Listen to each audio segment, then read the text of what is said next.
Welcome to La Seu Urgell in the Spanish Pyrenees for the 2019 ICF Wildwater Canoeing World Championships. 128 athletes from around the world have descended here to the Pyrenean foothills to this great venue built for the canoe slalom events at the 1992 Olympic Games. It's finals time in this Wildwater Canoeing World Championships, and exciting racing across 6 categories to come. So myself, Andy Maddock, will bring you up to date with things as they unfold today. And I'm pleased to say joining me in the commentary box is Chris Norbury from the American Canoe Association. Welcome, Chris. Thanks very much. I appreciate the invitation to be here. So look at this shot of this fantastic venue just on the outskirts of the town. 13,000 inhabitants in this Pyrenean town, and this whitewater course is absolutely glistening in the sunshine. So not the biggest whitewater for a wildwater canoeing event, and that may present challenges to some of the paddlers. What do you think, Chris? So artificial whitewater in a downriver boat is honestly something that we're still really getting used to.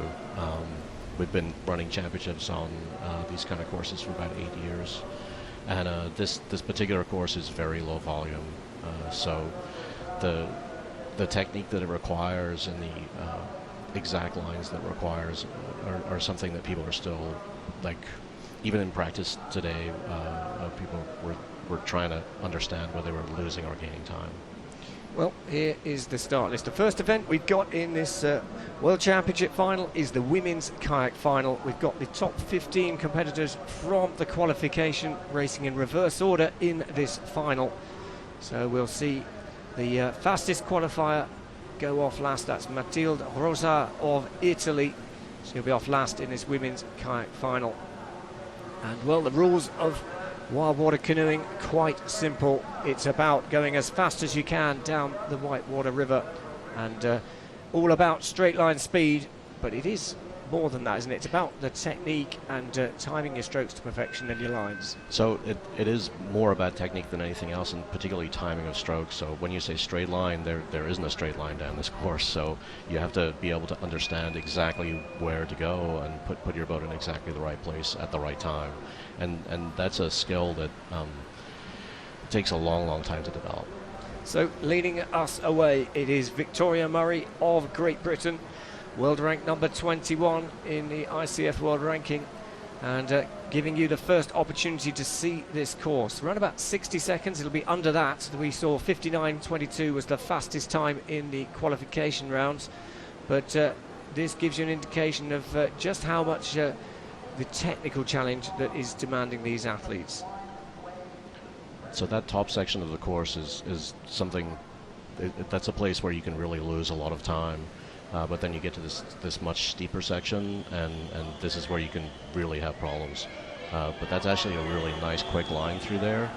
So shortcutting on the corner there, but yes. It's easy to get caught up in the slack water, isn't it?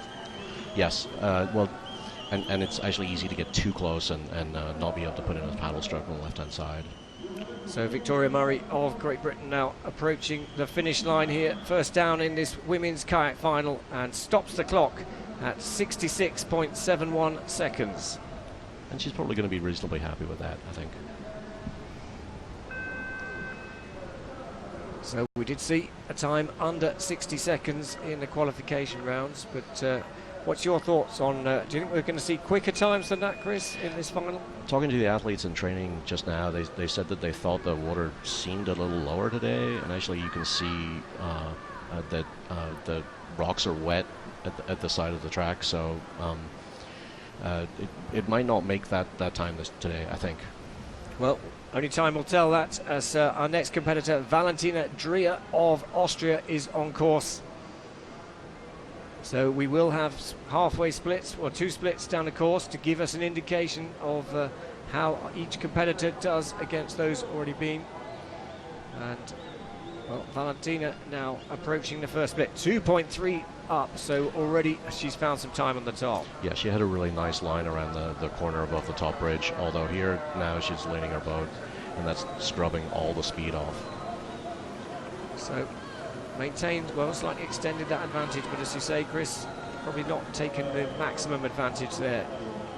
Yeah, it's possible to be up on the top of the course and really lose like a couple of seconds at the bottom here. But into first place for Valentina Dreher of Austria. Time of 63.68 seconds. So 15 boats qualified through into this final, and coming down thick and fast in this competition. So what's the tactic in terms of pacing, Chris? Go full out as hard as you can. On a sprint like this, if you save anything at the top, then yeah, you're just gonna not be able to make it back up. Like, you can only afford to be maybe a second and a half down if you get great lines at the bottom. So full throttle all the way. So a really powerful sport, and we know that with the Wildwater canoeing, we've got the classic and the sprint. Then what are the different kinds of training that these athletes will do? So for this, I mean, a lot of lactic tolerance work, just because you have to be able to pull at the end when you've been going really hard for 45, 55, 60 seconds. But for classic racing, then it's a completely different kind of training, a lot of aerobic threshold work, and you don't want to go lactic at many times in the course, and actually in the whitewater you kind of slow down and put in less effort. Well, Hannah Müller of Switzerland now approaching the finish line. She was up on the two splits, and she holds on to that advantage into first place. And the times are coming down already, so already down to 62.15 seconds with 12 boats still to go in this Women's Kayak World Championship final. That was a really nice run. Like, really no major correction strokes anywhere, and just keep the power on, keep the boat flat, and that's what you need to be looking for. As soon as the boat leans, you start scrubbing off speed.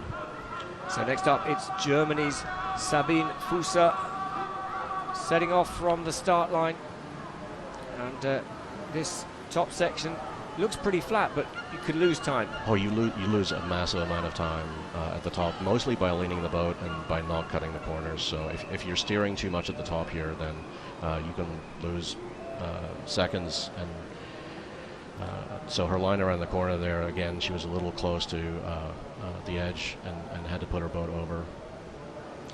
Well, now approaching the first split, and it is down on the split, and probably reflecting that little line error under the first bridge. Now timing the strokes to perfection, cutting the corner, and approaching this second split, which still is down. She's closed it down a little bit, 0.63 the deficit now, and it's all going to be what's left in the tank at the bottom part of the course.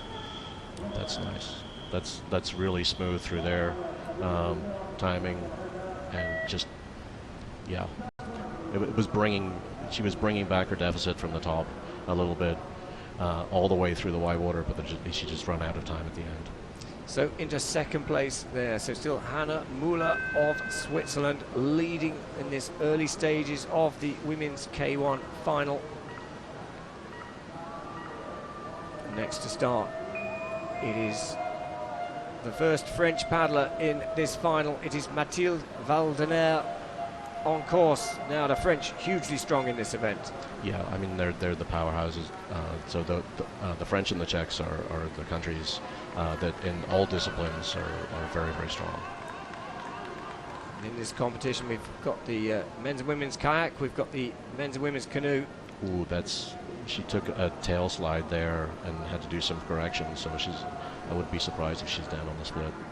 Well, we'll soon get an indication of that.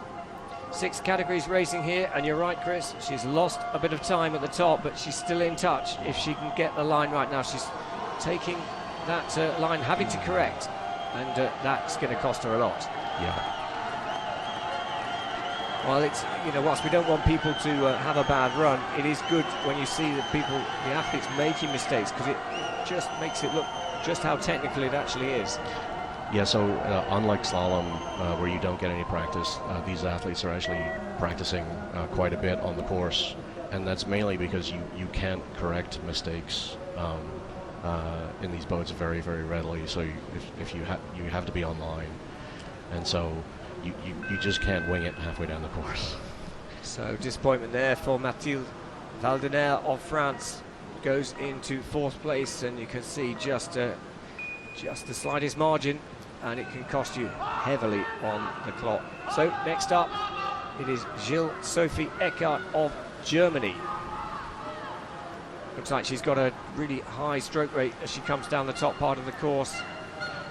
Yeah, Jill Sophie's a real pocket rocket. She's very, very powerful for somebody who's pretty short in stature.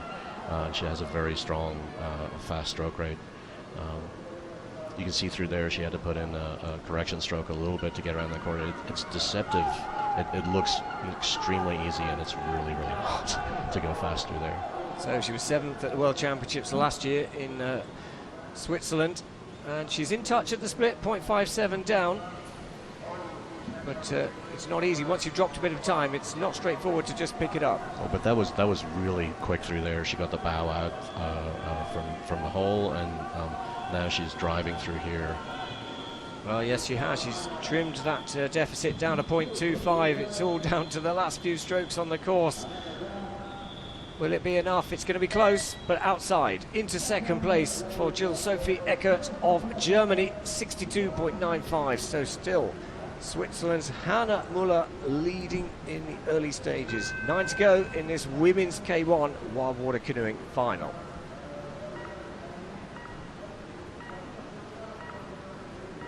So next to start, it is the 2nd paddler from Great Britain. It is Hannah Brown. Hannah Brown took a bronze medal at the World Championships in 2017. And has quite a strong history in this event. Yeah, so Hannah won the World Championships at Solkan in 2013, and also won in Banja Luka in 2016. So she's got a very strong track record in this, but has been mostly paddling flat water with the British Olympic team in the past few years. So this is her making a return to wild water. So this is where she cut her teeth in the sport of canoeing, but as you say, really versatile skills across a number of disciplines. So Hannah Brown in the early split, well, 0.43 down. She's in touch, but needs to trim that as she comes through the 2nd split. She has indeed. She is now up. She's the virtual leader. Just needs to keep it clean through here and stop the bow sliding towards the rocks on either side. And so pretty tidy line now, and into 1st place by nearly a second for Great Britain's Hannah Brown, 61.20 seconds, and that pushes Hannah Muller of Switzerland into 2nd place. Jill Sophie Eckert of Germany currently sitting in 3rd, pretty much at the halfway point in this World Championship final. Well, next up to start is France's Félicia Duprat. Again, as we said, the French you'd expect to be really strong in this event, and looks like she's done the turn pretty well. No, that was really nice. Kept the boat very, very flat. She's actually paddling a more stable boat, and so you can go for a slightly faster boat or a slightly more stable boat, and it just depends on the athlete preference. Again, through there, she's keeping the boat very, very flat. So we'll get an indication against the current race leader, Hannah Brown. Well, that's a big margin, 0.66. She is up on the split. A bit of a double stroke there, but she kept the boat moving pretty well. She just needs to keep it flat through here. Well, she's extended that advantage now, nearly a second up on race leader Hannah Brown of Great Britain as she comes over the bottom drop. It's now about how deep can she dig into those reserves. Félicia Duprat of France takes the race lead and tries to modify the course, but that doesn't matter. That's up to the finish line. 0.71 the advantage, and bringing the time down, 60.49 seconds. And certainly we're here in the Spanish Pyrenees. It's a short hop over from the French side of the Pyrenees, and lots of French fans here in the grandstands supporting the athletes. You could actually see her starting to lose control just in the last couple of strokes, and she put it out of her mind and just went for it. And yeah, she's got a good result. So, well, race leader Félicia Duprat of France at the moment, ahead of Hannah Brown of Great Britain, Hannah Muller of Switzerland, and then on course now for Germany it is Christina Massini.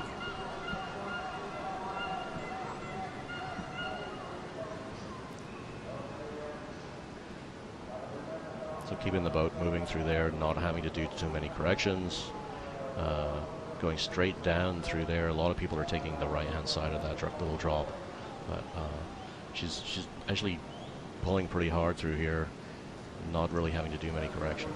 So 0.82 down. This is critical. She's done a good line through there. Yeah.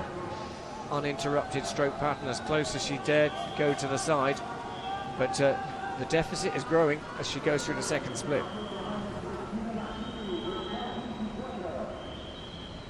I think she's just concentrating a little too much on keeping the boat where she wants to, instead of driving. And unfortunately, while that was a really nice clean line, it just didn't get going, and she just bled time all the way through. So it's still Félicia Duprat of France leading the way, 60.49 seconds ahead of Hannah Brown of Great Britain and Christina Massini there of Germany, going into third place. So next up for the Czech Republic, it is a next Agnieszka Paludova. So Anna is an incredible paddler, incredibly powerful paddler. She's got very, very high stroke rate, but is really, really strong. She's actually was paddling in the Flatwater World Championships in the back of a K4, and you can see how much she's driving the boat. Yeah, I noticed on the top section, particularly the athletes racing really into the low sun here, and how much of a distraction is that to really spotting the lines? So I've been on finish judging for the last couple of days, and I mean that sun is incredibly powerful. So a lot of them have been saying they really can't see where they're going. And here you're going into shadow and then going back out into the sun. So it's really not that easy. Especially this time in the afternoon, the sun's low in the sky, and well, it's in touch still, but chasing a deficit at the moment as Agnieszka Paludova comes to the finish and just into second place, 5/100ths of a second, and you can see she knows just how tight that is, but it is Félicia Duprat of France holding on to the race lead at the moment with 5 still to go in this women's K1 final. Anna smiles like that whether she has a good run or a bad run every time she crosses the line. So we're getting into these, remember, the fastest 5 qualifiers through into this World Championship final. So we can expect some big challenges to the race lead. And on course now for France, it is Lise Vinet. Now negotiating through the first of the bends on this course. Again, keeping the boat nice and flat here. Hopefully she won't take a little bit of tail slide and have to correct. Nope, nice and flat.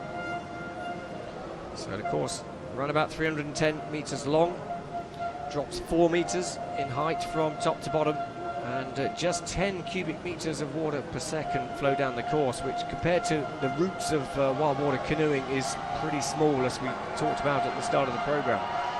Yeah, so the World Cup next year, the average flow on some of the courses we'll have is like 50, 60 cubics, so 5 or 6 times the amount of water that's going down here.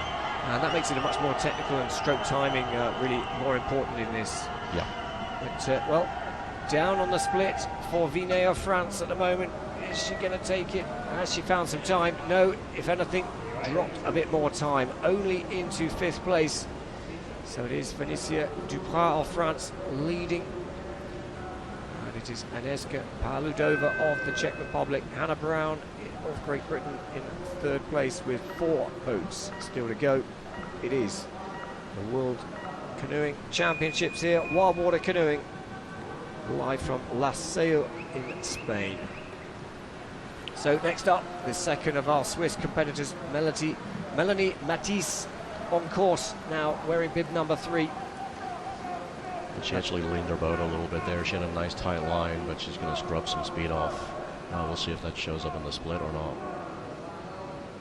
Well, let's watch it as she comes through this dazzling section. The sun really low, bright in the eyes, but no problems there. And be relieved as she gets a bit of shade as she comes under the bridge, and well, nearly half a second up. Looking very composed as she takes that tight line. A little bit too tight with a double stroke on one side. But through here she's staying in the quicker water just away from the rock. So it's going to be close because she's lost the advantage on the second split. So what's it going to be for Melanie Mattis of Switzerland, and into fourth place? Yeah, that's really close. Good start, but slipped away at the bottom part of the course. So Félicia Duprat of France is, well, guaranteed fourth place. That time 60.49, looking competitive at the moment, but there are still the three fastest boats from the qualification round still to come. So now it is the Czech Republic's Barbara Dimova on course. Well, took gold in the team event earlier on this week, fourth last year at the World Championships. And the Czech team is incredibly strong in women's kayak. They have some turnover, but they always keep producing incredible athletes. Well, they've got some good rivers as well to train on. She bends the boat a little bit too much through there, but we'll see what comes up on the split, because she's kept it running pretty well. So she's in touch. 0.33 down. We've seen that is achievable. So the Czechs are running the left-hand side through here, straightening it out a little bit. That's something we'll see Martina Satkova do in the next run.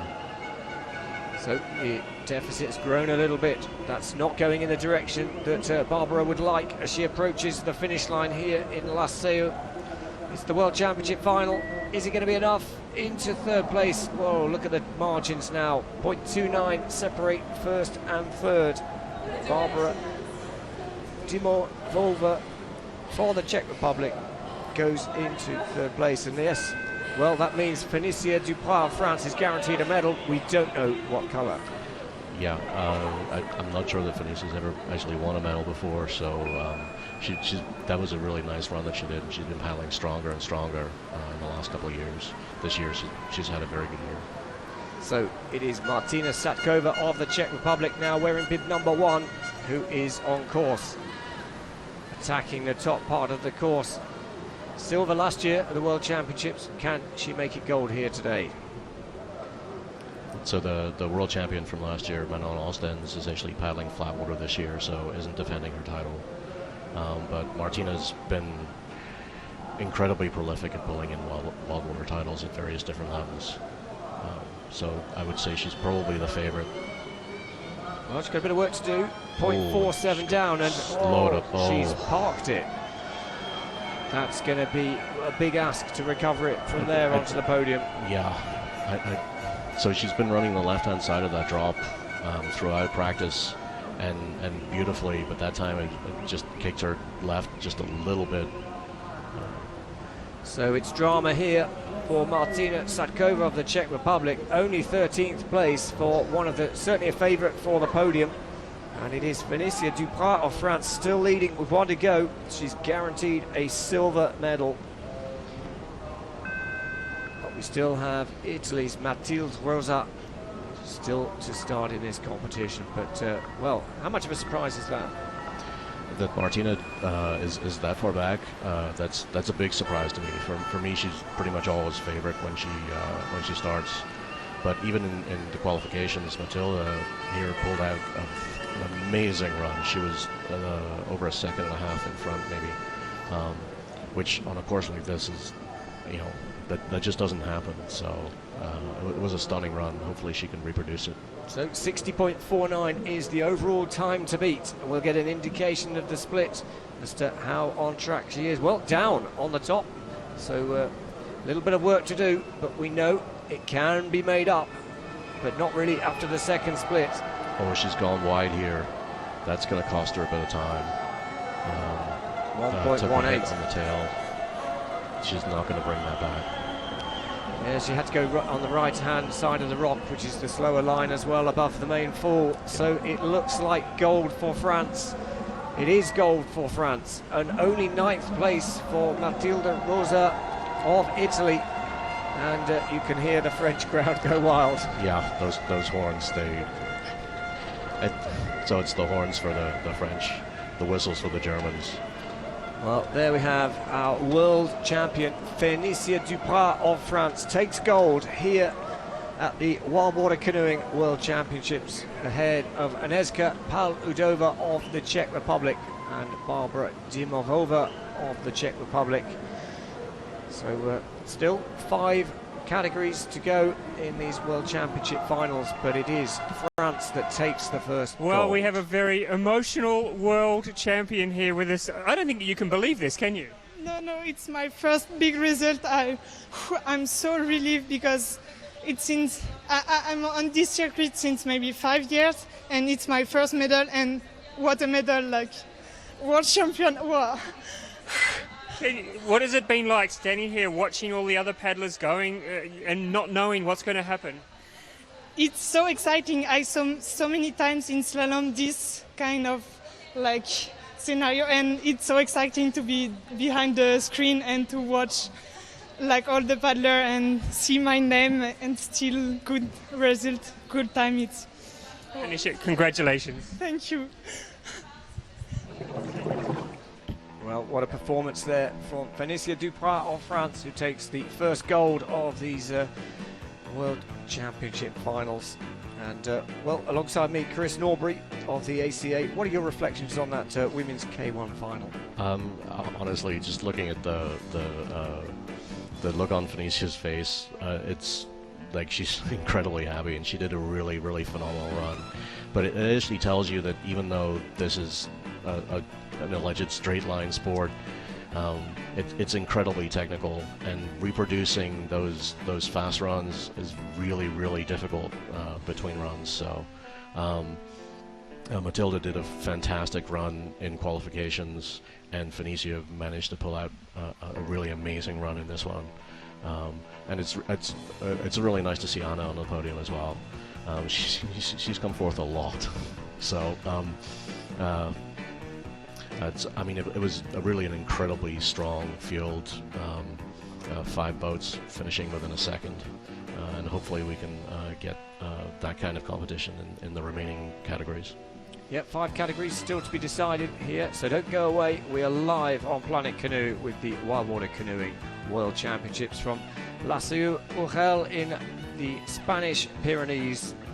We're enjoying the autumn sunshine here, and perfect temperatures, perfect conditions for this World Championship. But here is the classification of the women's kayak final.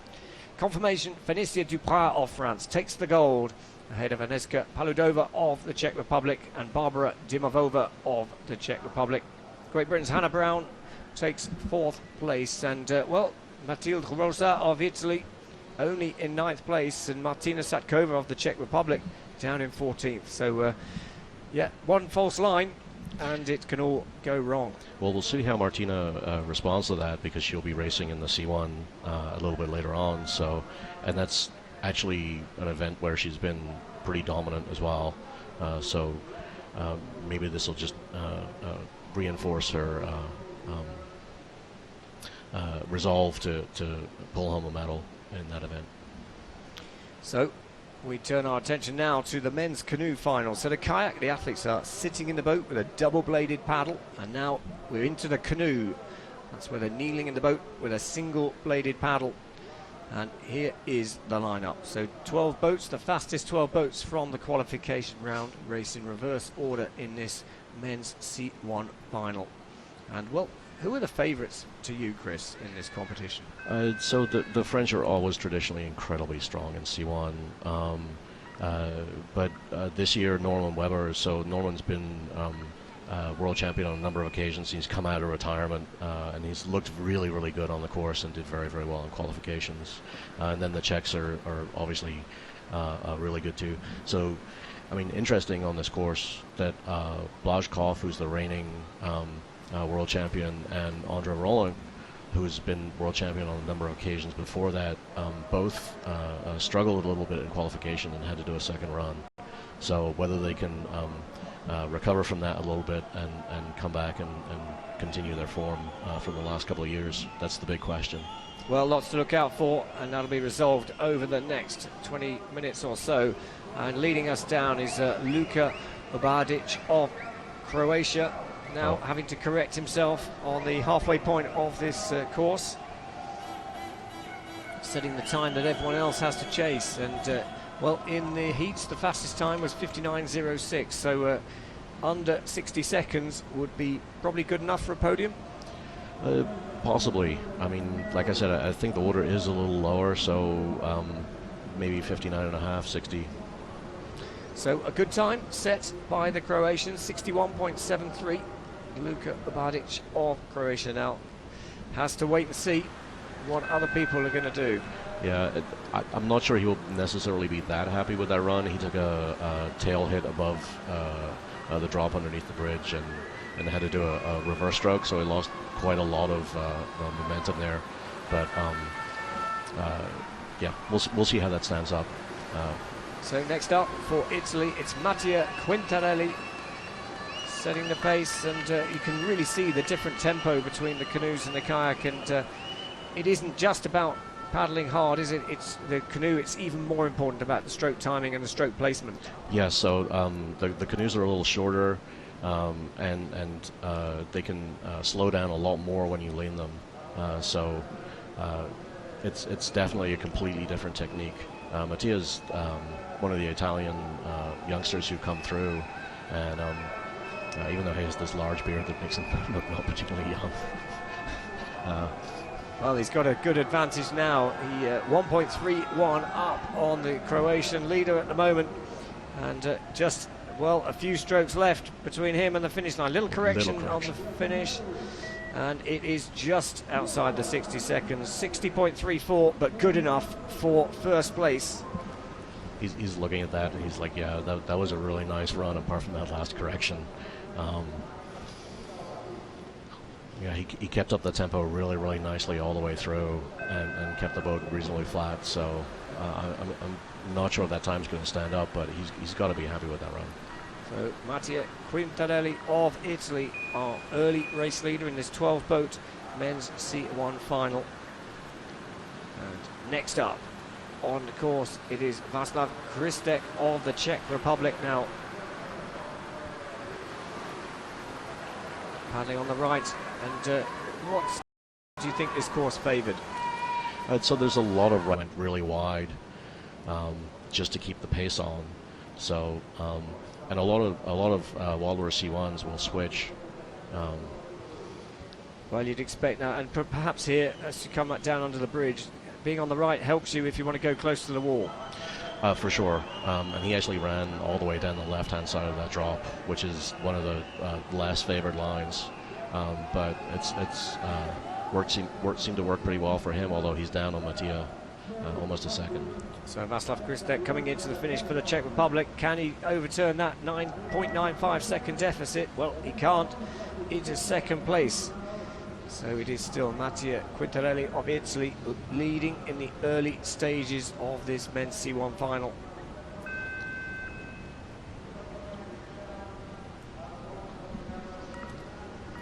So that run, he actually lost it most of his time up top.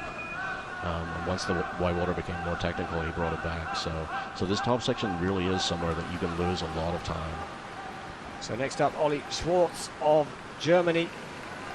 The first of two Germans in this final. So you can see that the C1s don't cut the corner quite as much there as the K1s can, particularly if they're on the right, because they then will tail slide and lose a lot of momentum.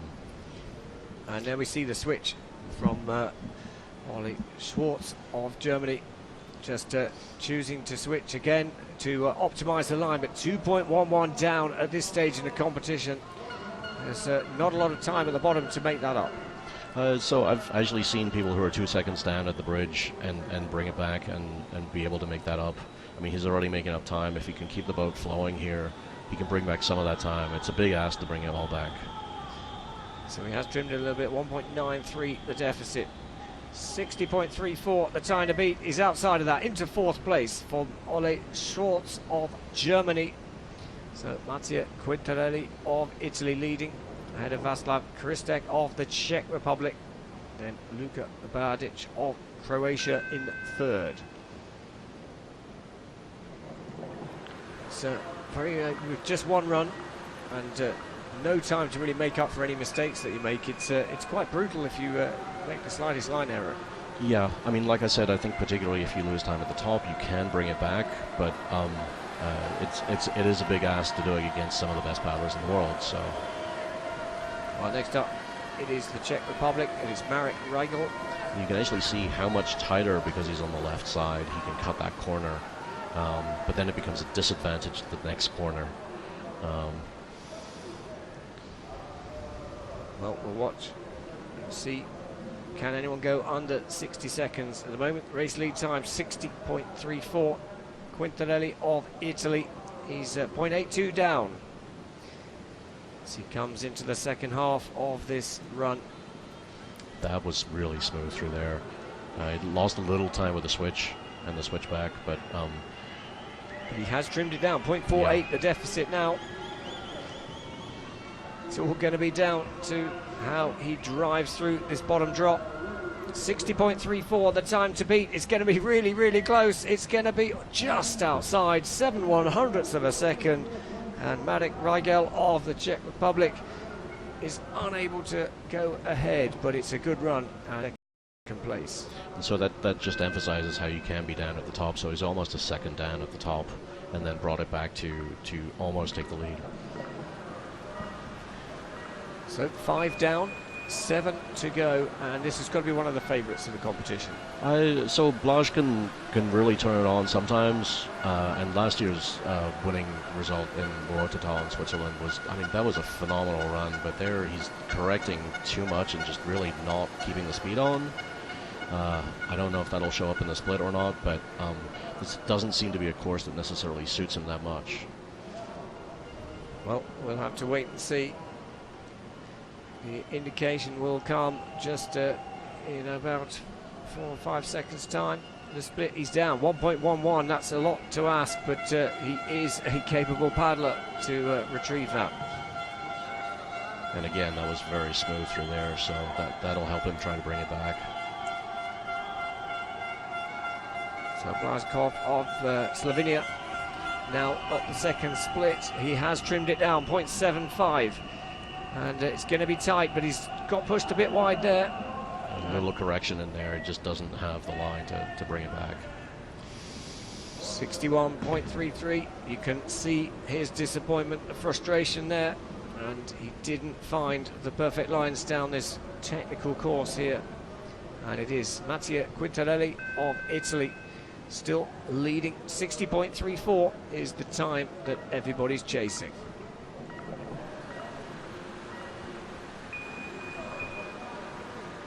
So, next up for the Czech Republic, it is Ondrej Rolenk. And, well, Chris, you were saying got to be one of the favourites. So it was actually a surprise when Ondrej didn't win last year. He's been incredibly dominant for the few years before that. So, yeah, for me, he's the favourite. Of course, the French will probably take offence at that, but, yeah. But like I said, he did have some difficulty in qualification, so maybe again he's not having the greatest time on this particular course. Well, he's up and 0.7 up, so justifiably maybe the favourite. Wearing bib number 1 for a reason. He is world ranked number 1, and a good line through, and still leaves himself enough space to keep on the paddle. 1.5 seconds up. Yeah, he actually paddled off the bank there. I was a little worried he was going to snap his blades, but this really is a very strong run. Well, he's surely going to take the race lead here as he comes to the finish, and he smashes it. 58.46 seconds, quicker than anyone managed in the heats. Surely that is going to be hard to beat.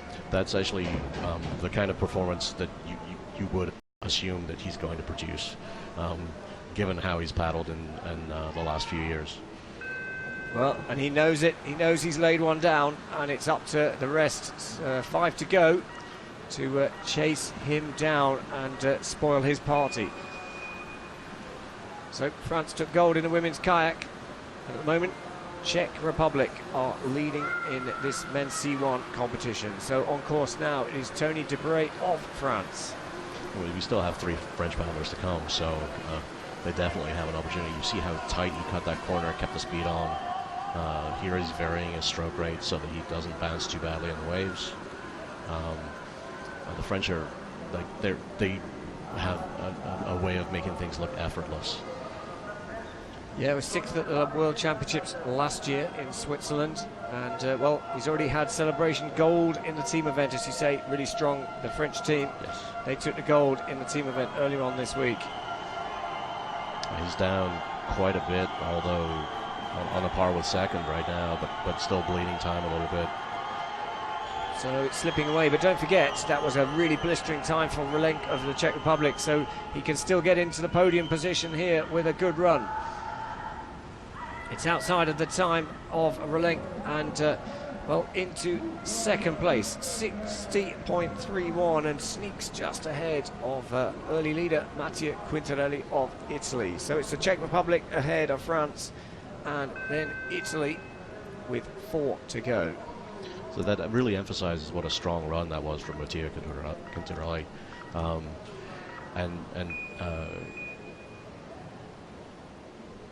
Yeah, now it's getting pretty tight for the medals, and we'll see if anybody can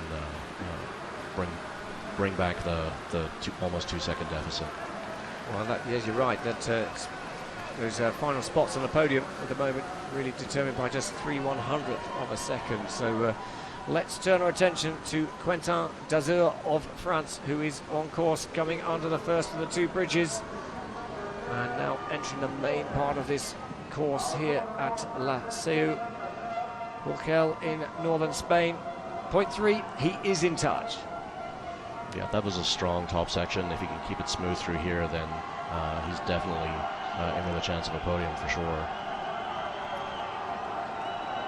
Well, he slipped away a bit, 0.59. He can't afford to let that open up, but if he can hold on to that, then he will go into second place in this competition, and not many paddlers still to come. Really needs to drive this last section. Well, into second place, 0.88.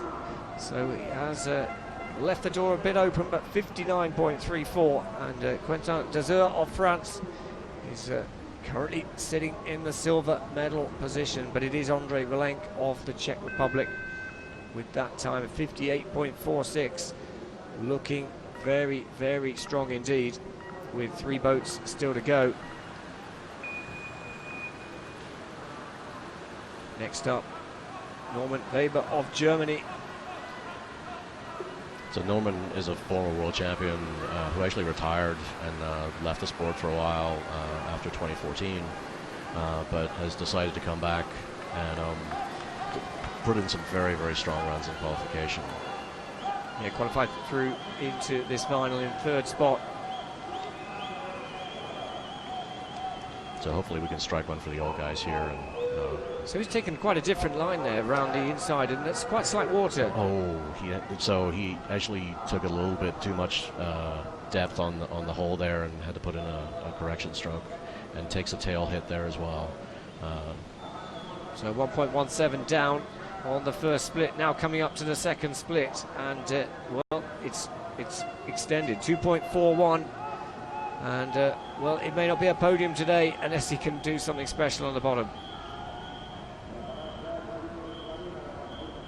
So Norman Weber of Germany now comes across the finish line, lost a bit of the line right at the end as well, and only 9th place.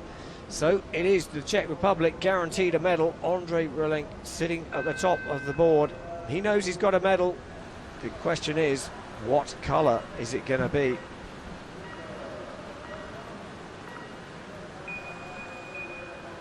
So next up, Vladimir Slanina of the Czech Republic now sets off on his quest for gold here.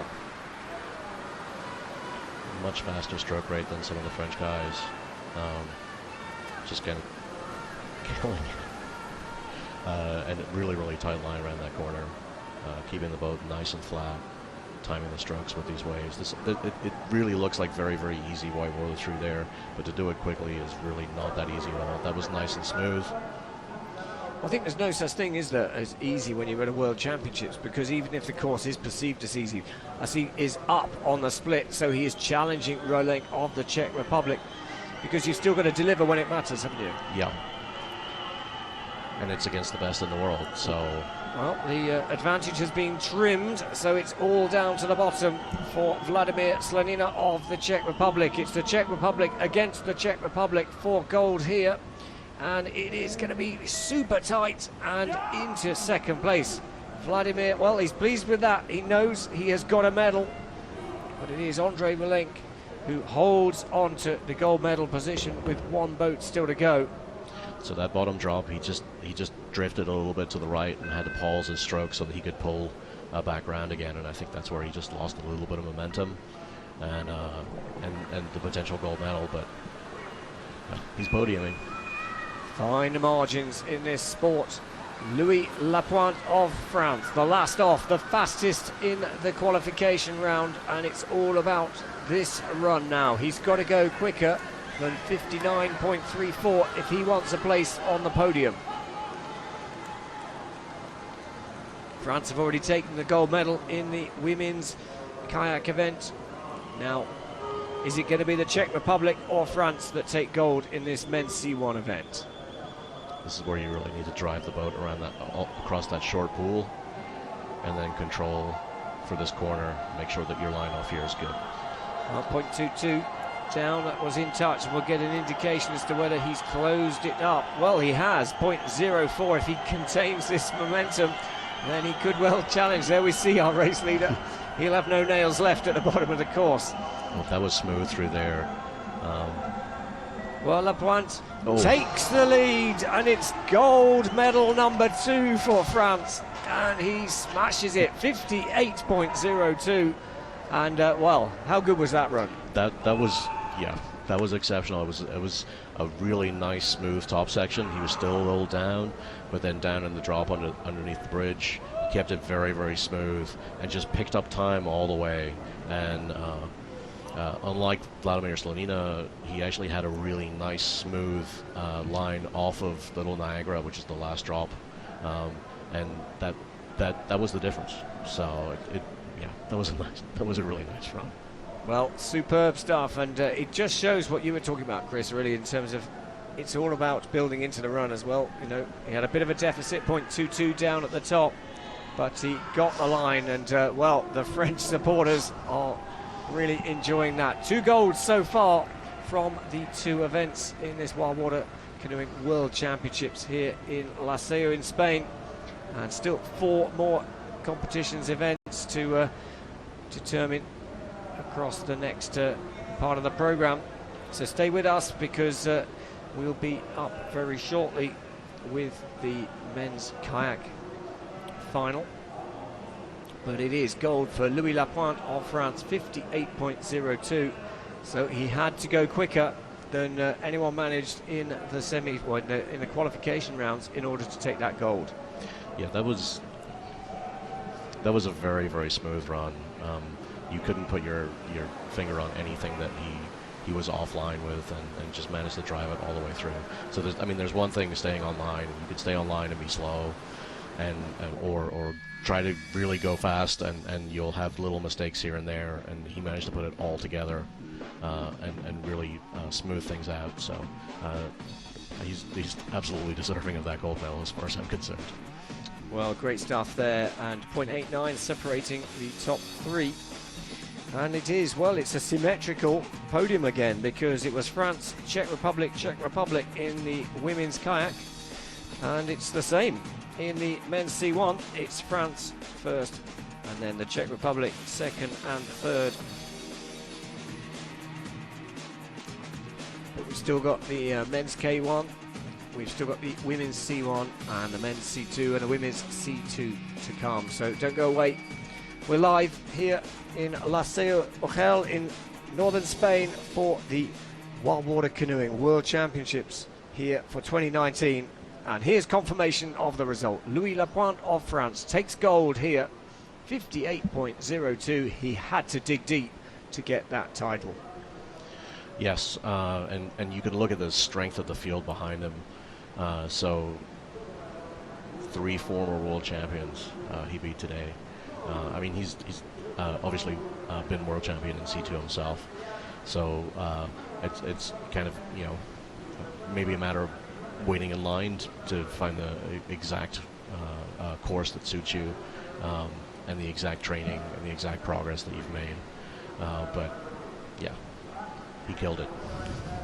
Well, we've been treated to some outstanding racing, and we're not done yet, because now a focus is on the men's K1 final. Men's kayak, they're again sitting in the boat with the double-bladed paddle, and it is, well, a top competition here. 15 boats, the fastest 15 boats are through into this World Championship final. They race in reverse order, and well, in theory, these last few boats should be the ones. Well, the Slovenians dominate this sport, don't they? Who's your favourite for the race, Chris? That's really tough, because if I get it wrong, then they're going to give me a really hard time in the bar tonight. But you have to say that those top five, I mean, Nate Sinadarčić has really dominated the sport. Yes, he hasn't been world champion every year, but he's been pretty much there or thereabouts since 2008, 2009. So 10 years at the top of the sport, and people have come and gone, and Nate's is still there. Like, I mean, yeah, he's an old guy now, but he's still probably my favorite. If the course were a little longer, then I think he has the capability of always bringing back any mistake that he makes on Wildwater. But because this is a reasonably short course, which is the style these days, it's all up for grabs, and it's the cleanest run. So any one of those top five, I think, could win. And there are a number of outliers there who can possibly get on the podium too. I mean, Ben Oakley actually medaled in 2012 after scraping through to the final, put together an incredibly strong run on this air, and medaled then, and has been out of the sport for quite a while, but is now coming back. So, he's an outlier as well. Well, the first paddler to set the pace for everybody else to chase is Yannick Lehmann of Germany, coming down to the finish line. 53.62 was the fastest qualification round, and it's a 55.57 for Yannick Lehmann of Germany. And well, we'll have to see whether that's going to stay in contention. It looked tidy, but probably he's left the door open. He probably left a little bit of time up at the top. You can see actually in that shot there, he's taking a little bit too much of a chest hit, which slows you down a little bit. But it really wasn't a bad run. It's a nice solid run to start off with, and we'll see how long it stands up. So thick and fast are coming down. Next up it is Adam Satka of the Czech Republic. And again, the Czech Republic, a fearsome team. They took the bronze medal in the team event earlier on this week, and he's lying bronze in third place overall in the World Cup standings at the halfway point in the World Cup series. So this runs in the family. So this is actually Martina Satkova's brother, and he's also an incredible athlete, incredible whitewater athlete. Had a really nice smooth run through there. You can see the timing of the strokes. He looks like he's got a great feel there, and it's that timing of the strokes so critical on these feature moves, isn't it? Absolutely, and you really just kind of look at it if you're not like really intimately associated with the sport, and think people are just whirling their arms as much as they can, but they're really not. Well, into first place for Adam Satka of the Czech Republic, 55.13, and well, there's only two boats down, so you'll have to wait and see whether that's enough to challenge into the top five or the podium. But it's a respectable run down the course. Still 13 boats to go, the fastest 13 from the qualification rounds in this ICF Wildwater Canoeing World Championships here on the Olympic Park in the beautiful autumn sunshine here in the Pyrenees in Spain. I mean, the margins here, I think, are going to be really, really tight until you get to the last few boats.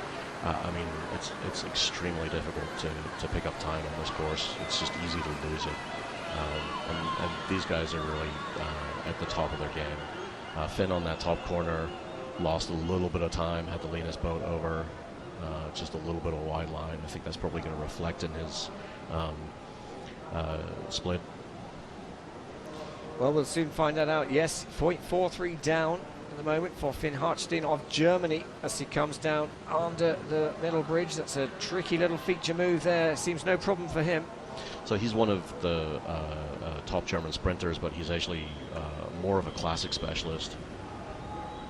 So a bit more of an endurance body than a lactic and power body, but he's putting a good run together. It's outside the lead time and only into third place for Finn Hartstein of Germany. So Adam Satka still leading for the Czech Republic. So myself, Andy Maddock, and alongside me, Chris Norbury, bringing you the action as it unfolds here, live from the Canoeing World Championships, and it is the Wildwater Canoeing Men's Kayak Final. Next to start, Linus Bolzern of Switzerland. He's looking remarkably chilled out on the start line, and then just starts killing it. So, oof. Yeah, a little bit of instability there. These boats are really not particularly stable at all. Compared to a flat water boat, they're very stable, but compared to a slalom boat, a lot of slalom paddlers will get in one and just be like, wow, I'm not sure how you guys do this. So it's always a trick between pulling as hard as you can and stability and keeping the nice lines as well. Well, a great start. Up on the early split. So it's that was smooth. Competitive start, and he hasn't broken stroke there as he comes towards the second split. 0.84, slight extension. Now he's got to hold on to it, keep that focus through the Niagara drop and into the finish. So 55.13 is the time to beat. It's inside, I think, 54.94, but he had his lead trimmed at the bottom. So he had a couple of little moments there right above Niagara, and if he'd managed to keep the boat flat through there, then I think he would have been up maybe half a second or a second. It was a really, really nice run at the top. But it is into the lead for Linus Bolzern of Switzerland, 54.94. So next up, another paddler from the Czech Republic. 3 Czech Republic paddlers in this 15-boat final. It's Filip Rick now coming down through the first bend on the course. It's small margins here, so he took a little bit of a chest hit through there. Is correcting just a little bit much through here. I don't know, he's keeping the boat running quite nicely, but we'll see where it is on the split. Well, it's going to be over a second down, 2.16, and it's a big ask to come back from that. Smooth line through there, nice timing of the strokes, but he's got to pick it up. So we've seen the Czech Republic already pick up 4 medals so far across the first 2 competitions. And, well, is it going to be? It looks like it's going to be close. He's found a bit of time, but not enough. Into 4th place for Filip Rick of the Czech Republic. Just what was his time? 1.43 down on current race leader Linus Bolzern of Switzerland. So he's able to pick up 0.6 of a second on that bottom section, but I mean the top section he just bled time and couldn't make it back up. Well, the only representative from Great Britain in this men's K1 final on course now, Ben Oakley, goes in this World Championship final. So Ben, as I said, medaled in 2012 and then took some time away from the sport and is now back and hopefully back battling hard and is in with a shot of the medal here. But he was actually shocked how stiff the competition was to make the final. So we'll see how well he does. He's correcting just a little too much through there. He's down on the split, 1.01 second down. So he's going to have to find the line through here. That was really smooth. The drop accelerated him. You can see the focus there, absolutely digging deep.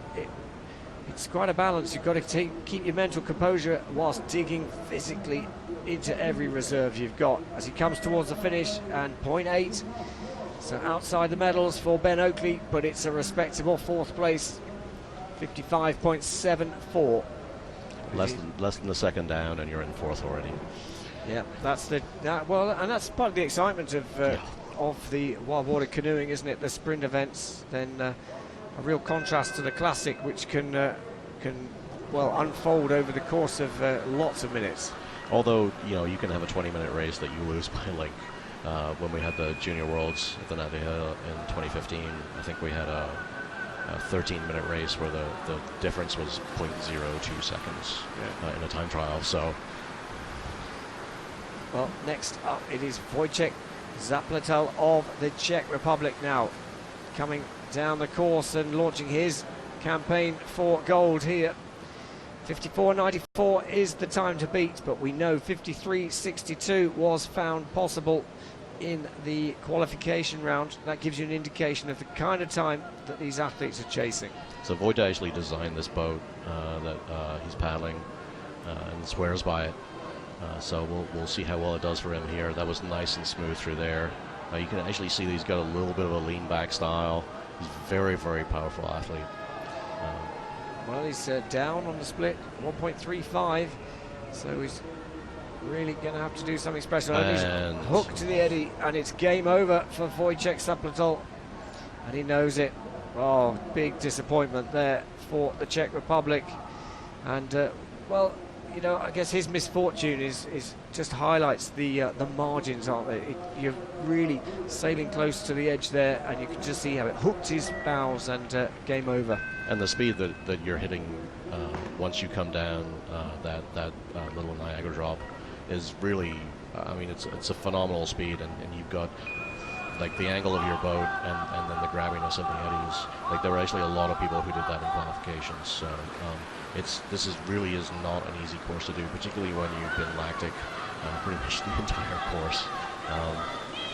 Yeah, it comes right at the bottom, doesn't it, when the lactic acid is really pumping in the arms, and you've not got a lot left to dig deep as we look at Germany's Bjorn Bierschwenger now coming under the bridge. Well, we'll get an indication. Bit of a correction there on the flat water, then that'll slow down the momentum that he has. And again, a chest hit there, that's also going to slow him down, and a tail hit there. I'm not sure that this is going to be a great time. And you can see the time's slipped away, 1.7, and well, that's a bit more of a deficit than on the first split, so it's a big ask now to try and trim that down. 54.94 the time to beat, and inside of that, well, he's found some time at the bottom. Bjorn Bierschwenger of Germany does find some time, but it is only into 5th place. There is our race leader, Linus Bolzan of Switzerland. At the, well, pretty much we're just past the halfway point in this men's K1 final. Do you think that'll stand the test of time, 54.94? It's a difficult question. I mean, so some of the guys that have to come are extremely fast. I mean, the margins that you're looking at are like 0.2 seconds to Osaka. It's I think we're going to see faster than this. We're probably seeing the 50, maybe high 52s. Well, first of 4 Slovenians in this final is on course. It's Tim Novak, who is setting off and launching his campaign here for the world title. The Slovenians are incredibly strong in this men's kayak event. You can see their style is to pause a lot, and it's all about stroke timing, so varying the stroke rate, and they all paddle with a similar style.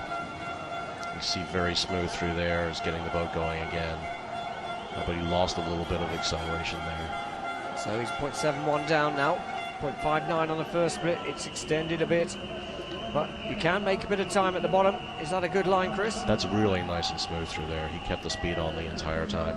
Yeah, yes, he brought it back just in that section from the last split.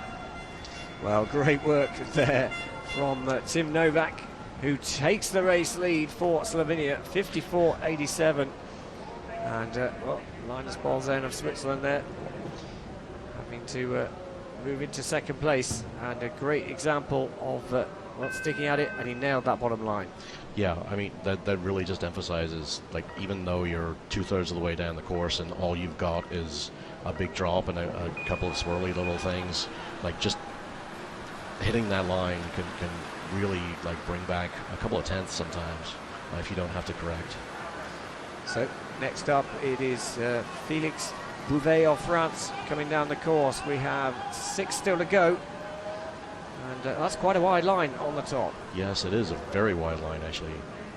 So Felix is actually paddling a much quicker boat. So the Wakatu is a really fast boat, but it's a little less stable.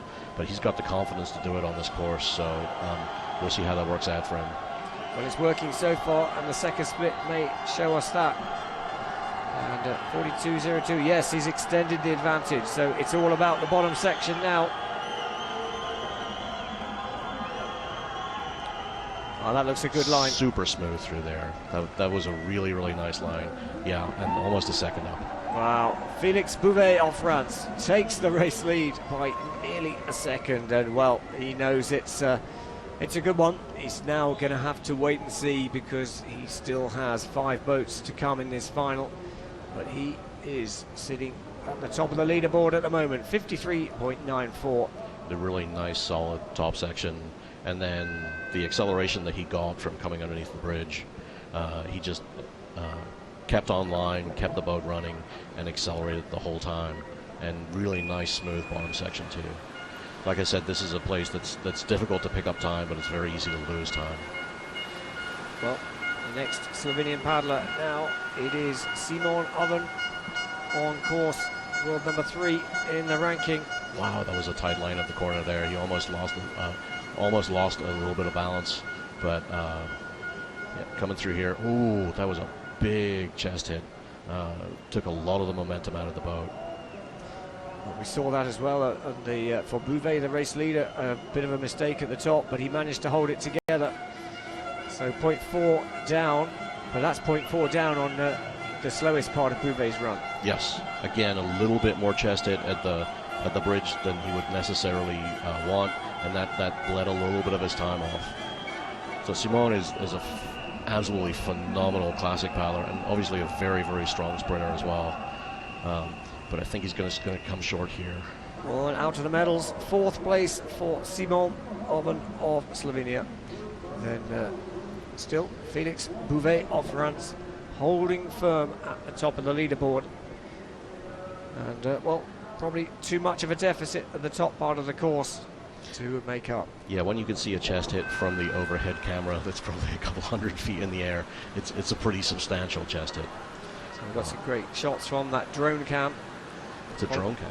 Following the athletes down the course, and well, gives us a great opportunity to give us a bit of context as the next paddler, Maxence Barou of France, now coming down. We're in bid number 4. So Maxence has been out there or thereabouts for a couple of years now, and maybe this is his time. Hit a really nice strong line through there. A little bit late on the turn above the drop there, but keeps the boat nice and flat. Wow. And is up. Nearly half a second up on the top of the course. Now you can see spotting his line, timing his strokes. Little bit of a chest hit there, but managed to accelerate out of the drop in spite of that. He's been trimmed back a little bit, 0.26 the advantage, and you can see it's France against France for the top spot. He's taking a brave line there. Not as smooth at the bottom. And it slipped away. Maxence Barou of France, he had it at the top, but it was the bottom part of the course that was Felix Bouvet's making, and it is France 1-2 at the moment with 3 to go in this men's K1 final of the Wildwater Canoeing World Championships. That last little line from Little Niagara to the finish, it's maybe like 30-40 yards, and you can lose a lot of time in there if you don't have it just as smooth as you need it, and I think that's where he lost it. Well, he knows it in a way. So, well, the final French paddler, it is Hugues Moret of France now, coming down the course at the moment. It's a France 1-2. Will they make it a France 1-2-3? Well, knowing the dominance of the French team, then that's perfectly possible. They took silver in the team event earlier on this week. So now coming down into the main section of the course, past the first split, and inside, 0.24 up. Yeah, that was a nice quick line at the top. Let's see how he keeps the boat moving through there. that he didn't take a chest hit. He did have to take a double stroke, but and that actually hurt him a little bit. I think he can bring this back if he has it smooth at the bottom now. So it's all down to his line on the bottom, and that looks a pretty tidy line. Hughes Moret of France going for gold here, outside of that into second place, but it is a France 1, 2, 3 at the moment with 2 to go in this World Championship final, but it is Felix Bouvet leading at the moment for France. That was a really nice run. So I think it was just really incredibly small margins, and the double stroke beneath the drop, I think, probably hurt him just a little bit rather than being able to keep the power on. Well, 0.19 is the difference between first and third at the moment. That is the kind of tight margins that we've got. That gives us, the spectators, a real treat as we look at the world number 1 on course, and arguably the favourite from Slovenia. Yeah, so Nates has been there or thereabouts for such a long time, and he's phenomenal on whitewater. He's really not as quick once you put him on flat water. That might be because he just loses interest. He loves the sport, been doing it for a long time, and is the reigning world champion. Well, this will give us a first indication of whether he's going to defend that title. Well, he's in a good place to do that. Half a second up on the early split. Little bit of a chest hit there, but didn't lose a lot of momentum. Let's see how the split is here. Well, he's held on to that. It's the same as it was. So it looks like the world champion of 2018 is going to certainly stay on the podium. Wasn't that smooth. Wow. 1/100th of a second inside the time. And it is Snidarjic of Slovenia who takes the lead. And what a tight margin. So now we have the top 4 separated by just 0.2 of a second. Still though, 1 to go. Yeah, that would so half a second up, maybe 50 meters from the end, and then this line right at the bottom was a mistake, and that double stroke really kind of hurt him. So it's whether his teammate can beat him here. So it is Ondřej Juranka of Slovenia now on course. The only person that can spoil Snidarjic, his party, really. So Ondřej is still very young. He, I think, qualified for the under-23s until maybe last year, something like that. So he won the World Junior Championships in 2015, and is an incredible talent. So there's the standings, and there's the timing. 0.29 up. So he is our virtual world champion, but it's all about delivering it all the way down. Well, and actually just below the split, he really didn't have a great line through there, so he's down now. Can he get it tight through here? 0.31 down. Can he close it back up? And don't forget the tightness of the podium. It is, slips away for Ondřej Juranka of Slovenia.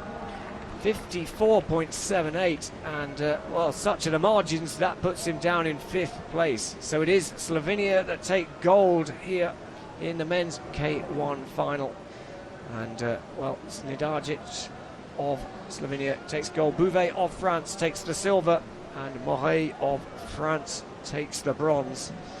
And the French still, they are really they're going to need a big van to take those medals home over the Pyrenees.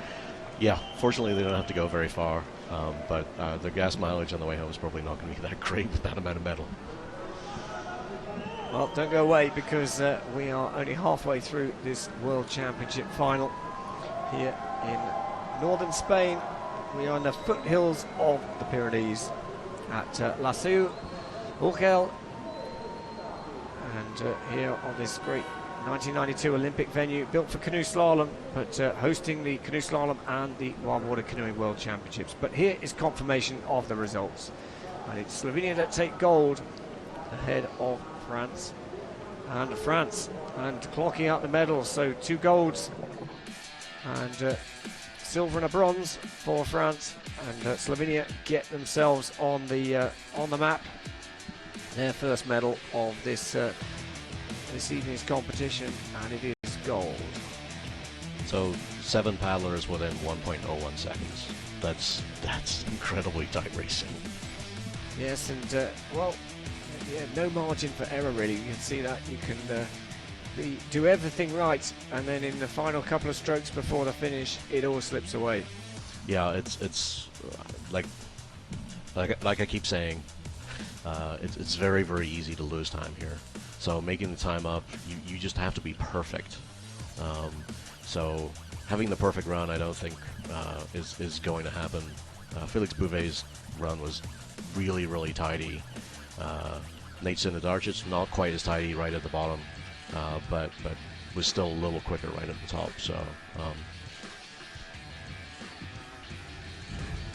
it's a really, really fun course to watch people paddle, actually. Well, hopefully we can catch a interview with our race winner. Yes, world title number 4 for you, individual. I don't know they've any been closer than that though. No, for sure not. This year I won all races that I started in sprint, so I think this is number 10, and all were with quite big margin. But this run now is quite bad, so when I crossed the finish line I thought it would be much, much worse, and when I saw the first place for 100th of a second I was, really, really, really happy with my title, and congrats also to Felix for the second place. What does it mean to be a world champion again? You've done it so many times. Does it mean anything special for you? Yeah, for sure. You train for this. You train for win. And as I said, this year was perfect. I won the Europeans, World Cups, and again this world champion number 4. And so stoked, and waiting for the World Cups in China now at the end of December. Congratulations, well done. Thank you. Woo! Well done there to our competitors, and just 0.17 of a second separating our 3 podium paddlers. I'm really looking forward to Nate's coming to race in the U.S. So the World Championships next year on the Nantahala in North Carolina in the U.S. and it'll be great to have racing like this there. Well, we move quickly on from that excitement next to the women's canoe, and it's the final, and it's the top 12 competitors from the qualification rounds, again racing off in reverse order of their performance in that qualification.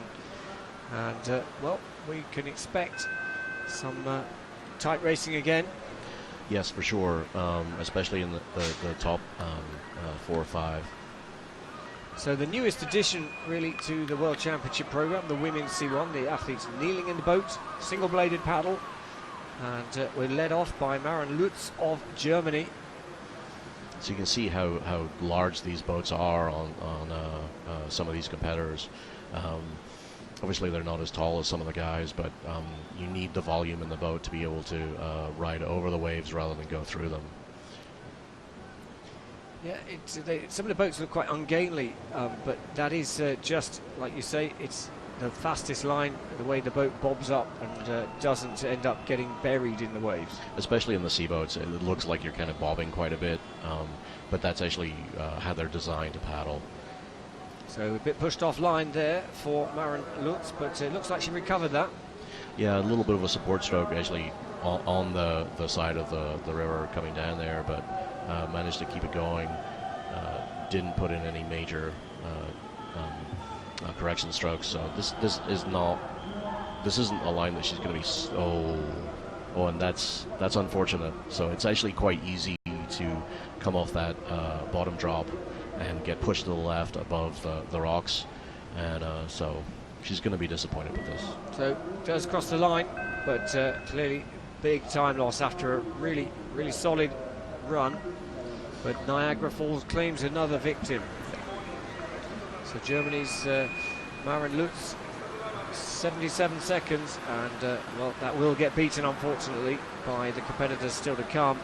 And next up it is Marlene Ricciardi of Italy. So Marlena has actually been around for a very long time in women's C1 terms. She was one of the first and strongest women's C1 to take up Wildwater, and is in the Italian Marines, which is one of the ways that they find to fund their competitive athletes. She's having a strong run here. Well, she's 7 Hundredths down on Lutz of Germany, but we know that Lutz lost some time It has in a the middle. much stronger line through there, and gets the power back on.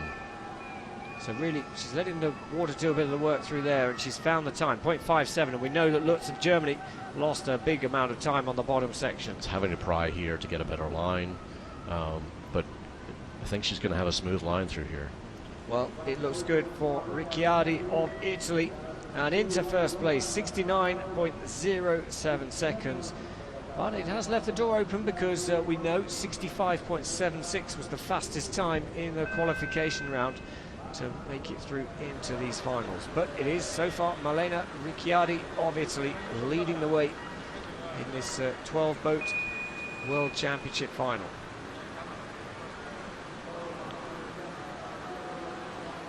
So next up it is Hélène Raguenas of France, wearing bib number 6, now launching her campaign.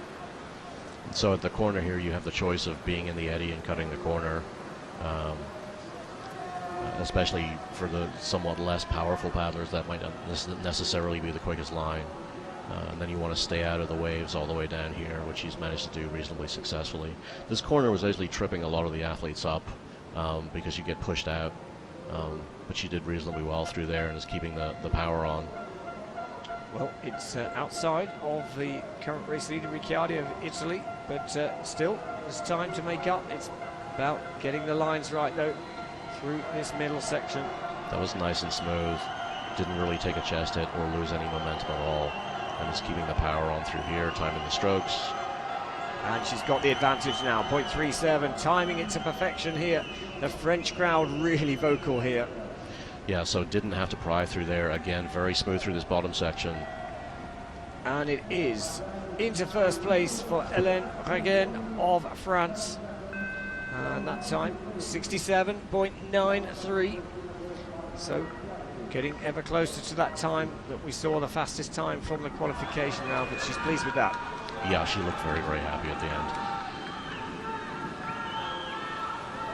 end. So it is our next competitor for Croatia, Alba Zoe Brzin, now coming down the top part of the course. Doing a little bit of prying there to keep the boat online, but didn't lean the boat, so didn't lose much momentum. But is in the waves a little bit down here. So that right-hand line through there can be quicker, as we saw in the men's K1 with Felix Bouvet, but you have to hit that line pretty tight. Well, coming up to the first split, we get an indication 1.39 down, so that's a big ask to come back from there. Now through the middle drop under the middle bridge here. Oh, yeah, it took a little bit of a tail slide there and had to correct. And now 3 seconds down, that's not going to come back, no matter how tidy you are at the bottom. So Brzin of Croatia is not going to go into the race lead. Where will she slot in, as she has to fight a little bit more as she comes to the finish line and into third place, 4.16 seconds down. So it is Hélène Raguenas of France who leads in this early stage. 4 boats down, still 8 boats to go in this Women's C1 final here at the Wildwater Canoeing World Championships. Well, another competitor for the French crowd to cheer down. It is Margot Béziat of France now coming down the course. That was staying in the current a lot more than cutting the corner and going through the eddy. We'll see how that plays out and if she manages to stay out of the waves down here. So how many runs will these athletes have done roughly in practice ready for these championships? As many as they can. And what are we talking? Are we talking 10, 50? So a lot of the teams will have training camps here for in the coming months. So sometimes in the hundreds, I wouldn't be surprised. But then some of the smaller teams can't afford to make those trips, so then they'll have what they can get during the championships, which is maybe like 10 or 20. Well, it looks like at the moment Margot has turn an advantage on the top to a deficit, and it's all about the sprint to the finish. She's having to correct the line on the finish line, and it's outside the race lead and into third place for Margot Béziat of France. So it is still Hélène Hagen of France leading in the early stages of the competition. 67.93 the time to beat. And I think that time should definitely get beaten, but you know, I guess we'll see. Well, having put behind her, hopefully, the disappointment of the kayak, it is now our next competitor for the Czech Republic, Agnieszka Paludova, on course. She got a silver medal. I mean, it's not that disappointing. No, but well, I guess you're right, but you suggested that was she really was hungry for that gold. Well, actually, Martina, I think will be very, very angry. I think Anna doesn't necessarily have that in her. She's smiling all the time. She's an incredibly powerful athlete. Is having a nice strong run here. I mean, that's almost 2 seconds up. Wow. Let's watch as she takes a different line down the drop, down the left-hand line. Yep, a little too much correction. She lost a lot of momentum coming down through there. We'll see how much of her lead that's cut into. Well, it's eaten nearly 1.6 seconds, but she's still quick. Yeah, doesn't have to pry through here. Very, very powerful. Needs to be smooth at the bottom and could take the lead. That was a good line through the bottom part of the course.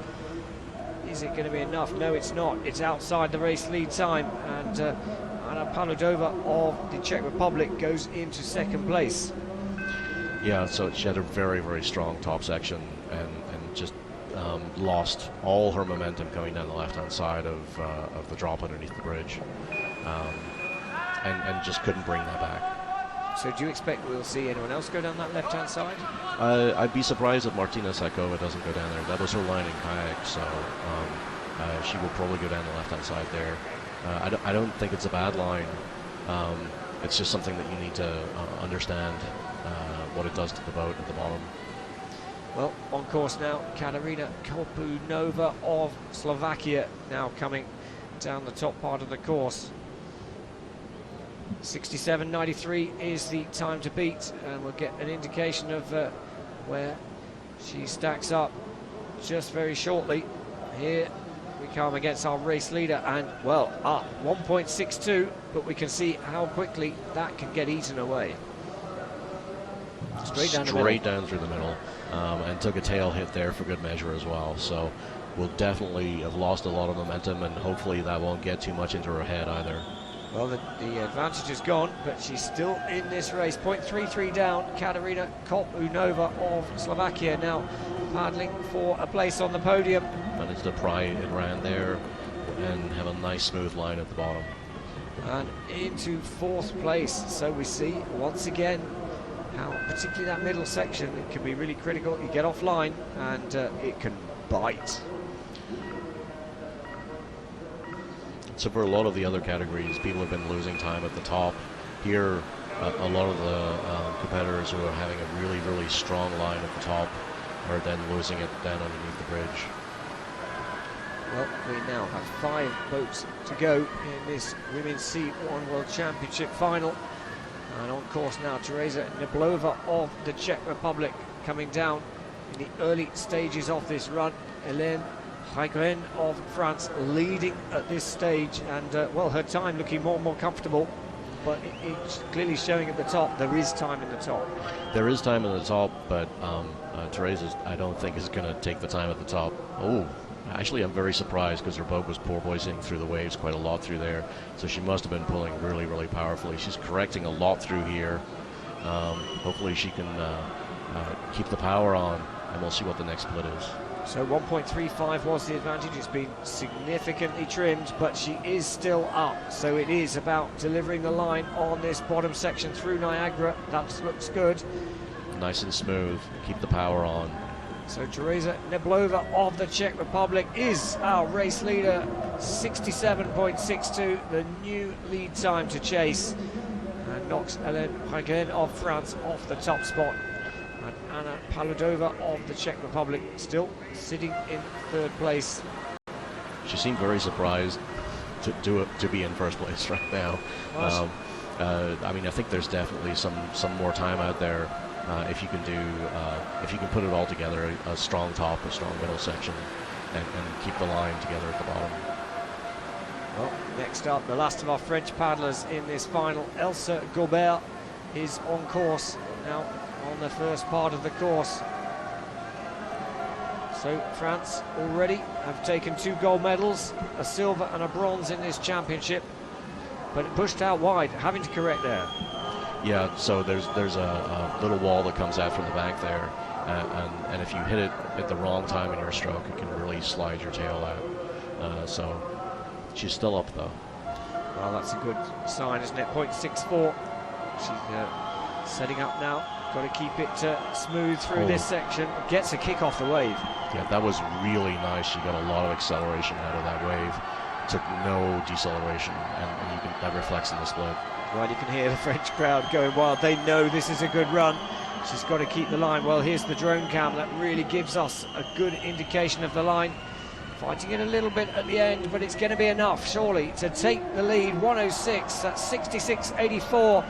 And Elsa Gobert of France retakes the lead for France with 3 boats still to go. That was a really nice, strong run. There weren't any major mistakes there.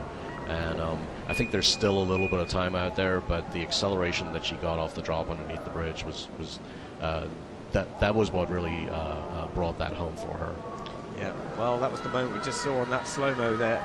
Yeah. So 66.84 is the time to beat. 3 boats to go, and it is Martina Satkova of the Czech Republic wearing bib number 1 as the world number 1 is on course. Having a pretty strong top section. She's a very, very powerful athlete. Keeps the boat very, very flat through here and is accelerating into these drops now. It stops to time the strokes with the waves. Took a tail hit in there and again is running this left-hand side. But runs it well. Looks like she's kept it dry, and well, has she opened up the advantage? 100ths on the early split, but no, slipped away a little bit, but still in touch. I think that tail hit hurt her a little bit, and it's just all about how smooth her line is off the bottom and how much power she can keep on. Well, that looks pretty good. It's going to be tight. It was good, but there wasn't a lot of power. And inside, she finds the time on the bottom section, 0.66, and our new race leader, Martina Satkova of the Czech Republic. And well, the time's really starting to tumble now, 66.18. That'll also be a call for the finish judge, whether her head was actually above the water when she crossed the finish line or not. I think it was, but then again, I'm also sitting 50 yards away, so. I did wonder that, so just if you're not sure of the rules, you must cross the finish line with your head above the water, otherwise it's actually a disqualification. Yes. So let's have a look at our final 2 competitors. Cecilia Panato of Italy on course now, and well, she is the reigning world champion coming down the course, so can she defend that title here? So she's the reigning world champion, and in the family, her father is just the best Wildwater C1 paddler there's ever been. A world champion innumerable times. And just keeping this line really super smooth through here.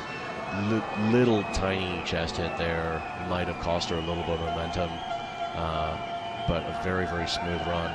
Can she keep it smooth at the bottom and stay on the podium and maybe make up this time to Martina Satkova? Well, it's close. She was closing it down. She's gone from a 0.48 deficit to a 0.18, but it's slipping away, is it? It is into second place for the reigning world champion Cecilia Panato of Italy, and well, she acknowledges the crowd, but there's a bit of disappointment there in her face.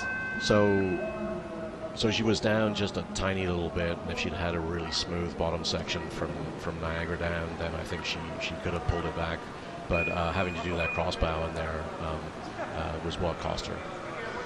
Well, the Czech Republic leading with Martina Satkova, with the Czech Republic still to come. So we know it's gold for the Czech Republic. And on course now, it is Marie Nemkova of the Czech Republic, who, well, has the opportunity. She was the fastest in the qualification. Can she repeat that now and take the world title away from compatriot Martina Satkova? She has a much stronger, much more powerful stroke rate. than some of the other girls. Little bit of correction through there that's going to hurt her momentum, but I think she's still up. Yes, she is 0.36. So can she make this a Czech Republic 1-2? Also running that left line and having a little bit of an issue, a little bit of a support stroke. Can she keep her? Oh, yes, she's still up. Yeah, she's extended it. 0.36 has now moved to 0.71. Just needs a clean line through here. So this is going for gold for Marie Nemkova of the Czech Republic. It's going to be gold, surely. No, outside of that, drops time at the bottom and outside of the medals. So it is gold for the Czech Republic, but that goes to Martina Satkova with a time of 66.18. Then Cecilia Panato of Italy takes the silver, and Elsa Gobert of France takes the bronze. Is that a surprise, Chris? Honestly, I feel terrible for Marie Nemkova there. I mean, she was 0.71 seconds up, and she ends up 0.78 seconds down, and that's in the last 50 meters. It just not keeping the boat moving through there really hurt her, and she had a great run up until that point. Even with the support stroke underneath the bridge, she was still up a long way.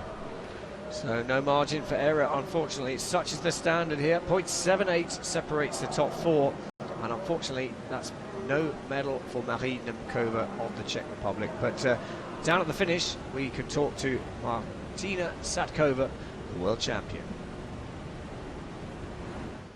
Martina, congratulations, you're a world champion. I know you were disappointed with your K1, but does this make up for it? Yeah, it's really nice feeling. I'm so happy I won the title. It's after 2 years. Last year I couldn't manage it, and now I still didn't feel it so much, but oh my god, I'm super happy because I didn't get a training run on C1, so it was only only one run today, and it's golden. I'm so happy, and I can't talk anymore almost. What a mixed day you've had though. I know you were disappointed with the K1. How hard was it to come back and do the C1? After K1 I was really disappointed, but then I was cheering our K1s, and I was running all the time around the course, and I'm so happy I got from the bad mood, and I'm here again, and with the gold medal I can celebrate today, so it's really nice. Congratulations, Martina, well done. Thank you. Well done, Martina Satkova, world champion in the women's C1 final 2019 for the Czech Republic. And your reflections there, Chris, on that women's C1 final. So it's never necessarily a surprise when Martina Satkova wins, but I think the battle between Martina and Cecilia is like over the next few years is really going to be very, very fun to watch, and they're going to go at it. And I think probably the title is going to switch between those, and hopefully Marie Nemkova can overcome her disappointment from that run and come back and challenge those guys as well. Well, certainly lots of competition for places, and of course those World Championships next year in the United States of America on the Nantahala Outdoor Centre, which is a little bit more of a natural river. So it is dam released, but it's a completely natural river. The sprint is very different in characteristic to this, so it's kind of wavy at the start and then goes into a very shallow section where you have to kind of pick your way and really put the power down. So it's extremely different from being on an artificial course like this.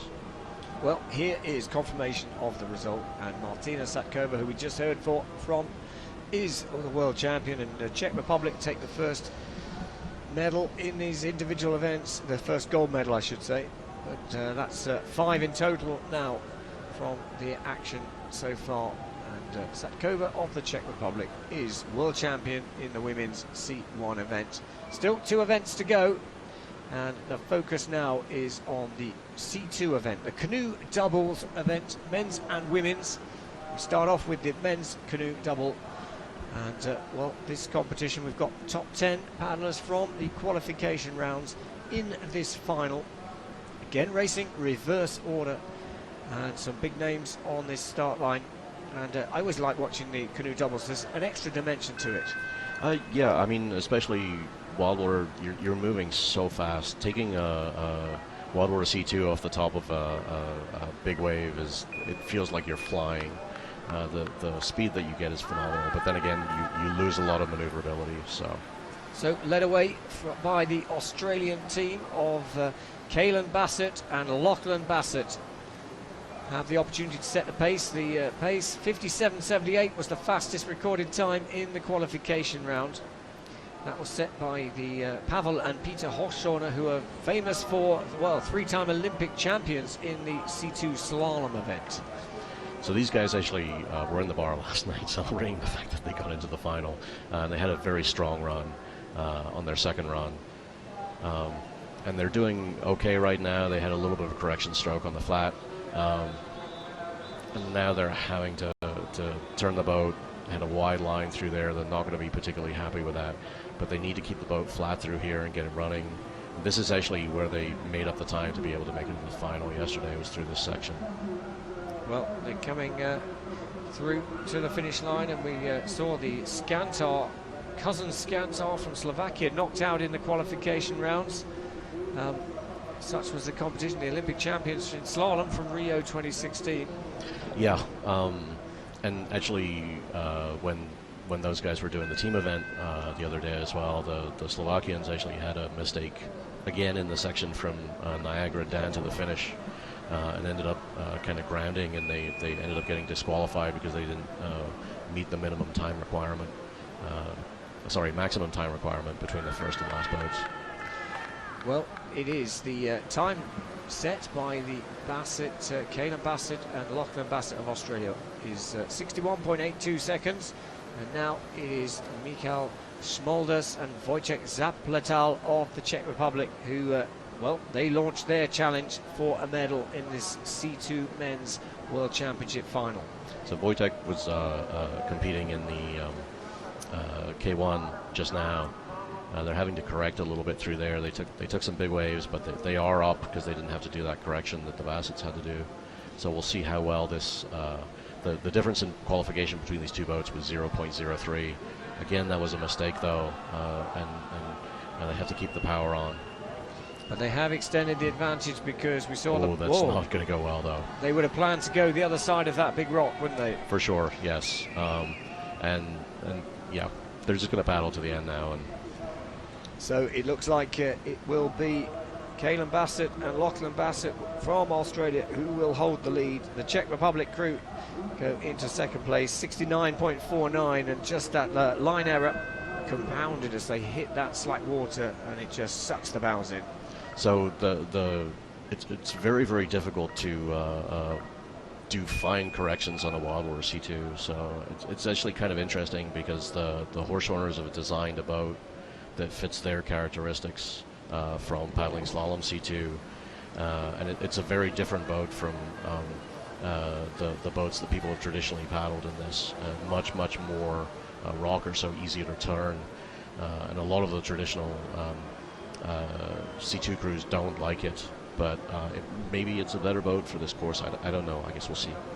Well, we'll see. We've got two Slovak crews in this World Championship final, and the first is on course. Juraj Skakala and Matus Garisla on course now, and nearly 2 seconds up as they come through the halfway point of this course. That was nice and tight too, so I think they're going to be up quite a lot here. They've extended that advantage 2.29, but they've got to keep their focus over the bottom drop. And the amount of corrections that the C2s have to do through in this last little section is actually quite a lot. So they actually lost 2 seconds of their advantage almost from the second split, and they know it. Well, they are into the race lead, Skakala and Garisla of Slovakia, but well, they have left the door open, as you say, because we know there is time on the bottom section. So next for Croatia, it is Luka Abadic and Ivan Tolic. They set off on their quest for a World Championship medal here. And so Ivan was pretty happy with his C1 run, but I'm not sure that he'll necessarily be happy with the top section there. We'll see how much they've lost in there, but they're running down the right here, which I think isn't necessarily a bad line on the C2. Well, the C2 not only have you got to spot the lines, but you've still got to work in harmony with your partner. As soon as you get out of stroke timing, then the time will slip away. Yeah, they're down a little bit here, but if they can keep it tidy through here and keep the momentum on and keep everything straight, the boat flat and accelerating, then I think they can actually make that up. Well, the C2, yeah, as you say, not a big manoeuvrable. Well, it is a big boat. It's not a very manoeuvrable boat, so precision really important as they come down the bottom part of this course. I think they kept that really nice and tidy through there, though. So they're surely going to take the lead. They, just outside, 8/100ths of a second. And, well, they trimmed that deficit. Yeah, I mean, at the second split, they were over a second down, and to bring it back to 0.08, that tells you how much you can make up if you manage to keep the boat flat and don't have to correct, particularly in the rundown from Niagara, but also above that in C2. A lot of the crews are spending a lot of time on their edges, and that's not the quick way to be. Sometimes it's the only way to be to keep on line, though. So it is. You're right. Skakala, Matos Garisla of Slovakia leading the way. So we come towards the halfway point in this final, but the first of 3 French C2 crews in this final now. It is Lucas Pazat and Anceline Gougeot on course. Yeah, the French are incredibly strong in C2. At Po, I think they filled all 3 podium positions. They're actually down at this split, but I think that that's a little bit of a wide line there, so I'm not sure how this is going to look here. Well, they found some time, 1.16. Wow. Yeah, maybe that's the line in the CT. Oh, but this is not going to go well. Ouch, that will hurt the clock, that will, and surely it's going to be a miracle if they can take the race lead here and, well, into third place. That shows just how fast they were. Yeah, honestly, I think if they hadn't thought, oh, yeah, we totally messed this up and just kept going, then they would be in the lead by now. So they were 1.16 seconds up at the 2/3 point. But, yeah, big correction needed on the drop and, well, good recovery. Needing a little bit of a support stroke from the back man there, but it is still Skakala and Garisla of Slovakia leading as we see the second of our Czech crews here. So this boat has Andre Roland in the back, who's not really a bad C1 paddler. But you can see they had a big moment there coming around the corner, just when they catch a little bit of current. So we'll see what the split tells us after this first drop. So Marek Rigo and Peter, this is Daniel Suchanek and Andrei Rolenk of the Czech Republic now. So that moment put them almost a second down, but I actually have confidence that they can bring that back if they keep the boat moving, and they did through that drop there. So second down, what is it going to be now? It is up, like you say, Chris. Well, let's just see if they can deliver the bottom part of the course. This seems to be causing all the problems. Yes. In the team runs and some of the individuals, that's really, really very smooth through there. Well, boom, into the race lead there for Suchanek and Rolenk of the Czech Republic. Race leaders 59.78, and they go in over 1.5 seconds clear of the field. And so from being a second down at the first split to in the lead by 1.5 seconds, and they're still very disappointed because they knew some of the issues they had at the top of the course. So Czech Republic lead from Slovakia and Croatia, but still 4 boats to go. And it is the Czech Republic again, Marek Rigol and Peter Vesely of the Czech Republic on course. They didn't have that moment there. They managed to keep the power on. So I think they're definitely giving up at the first split. So coming onto the first bridge here. And, well, this in front of the grandstand, this is where the noise really starts to come in on the course. And each country has a different mechanism of making that noise. Yeah, the French very much like their vuvuzelas. Yes. The air horns, and 1.8 seconds up they are on the first split. That's been trimmed now. So it is all about getting the line through Niagara now. That looks good. Yeah, that's nice and smooth. I think they're definitely going to go into the lead here. Well, 1.81 seconds. They know it. That is a superb run from Marek Rigel and Petr Vesely of the Czech Republic. It's a Czech 1-2 at the moment. Slovakia in third. And still 3 boats to go. That's what a couple of really happy Czech guys looks like, apparently. Well, do you think that's going to be beaten? 57.97. That's pretty close to the fastest run in the qualification rounds. That was a very nice run. I couldn't see any really obvious mistakes, but we've got 2 incredibly strong French C2s and then some multiple Olympic world champions. So, yeah, I think it can be beaten. Whether it will be, I guess we'll see. Well, not long to wait now, but on course, Louis LaPlante and Tony Debray of France now. They go for their World Championship title here in La Cenoe in Spain. So obviously Louis LaPlante just won the C1, so he's on a roll, hopefully. Well, and it must be quite difficult. There's not a lot of turnaround between runs to go from whether it's the disappointment of a run or the ecstasy of winning a world title to refocus on the job in hand. Yeah, so they're 4/10 up at the first split, but had to do a bit of a support, a bit of a correction stroke through there. So they've got to keep the momentum on, and it's all about how tidy this line is through here and how much power they manage to keep on. Well, it looked good through the drop, and is it going to be enough? It is. They go into the race lead, and the French crowd like what they see. 0.41 the advantage. LaPlante, Debray of France take the race lead with 2 to go. Yeah, that was also a very tidy line, but again, they left a little bit of time out there at the bottom of the drop underneath the bridge. So I think that time could definitely be beaten. Well, the good news is, well, whether it's good news, but the interesting thing, 57.78 was the fastest anyone managed in the qualification rounds. We've now gone quicker, so the last 2 boats have to go quicker than they managed in the qualification rounds.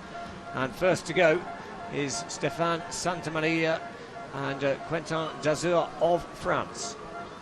So this is another incredibly strong French crew, and we'll see where they are at the first split.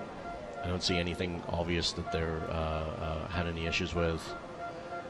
Keeping the boat very, very dry through there, keeping the power on.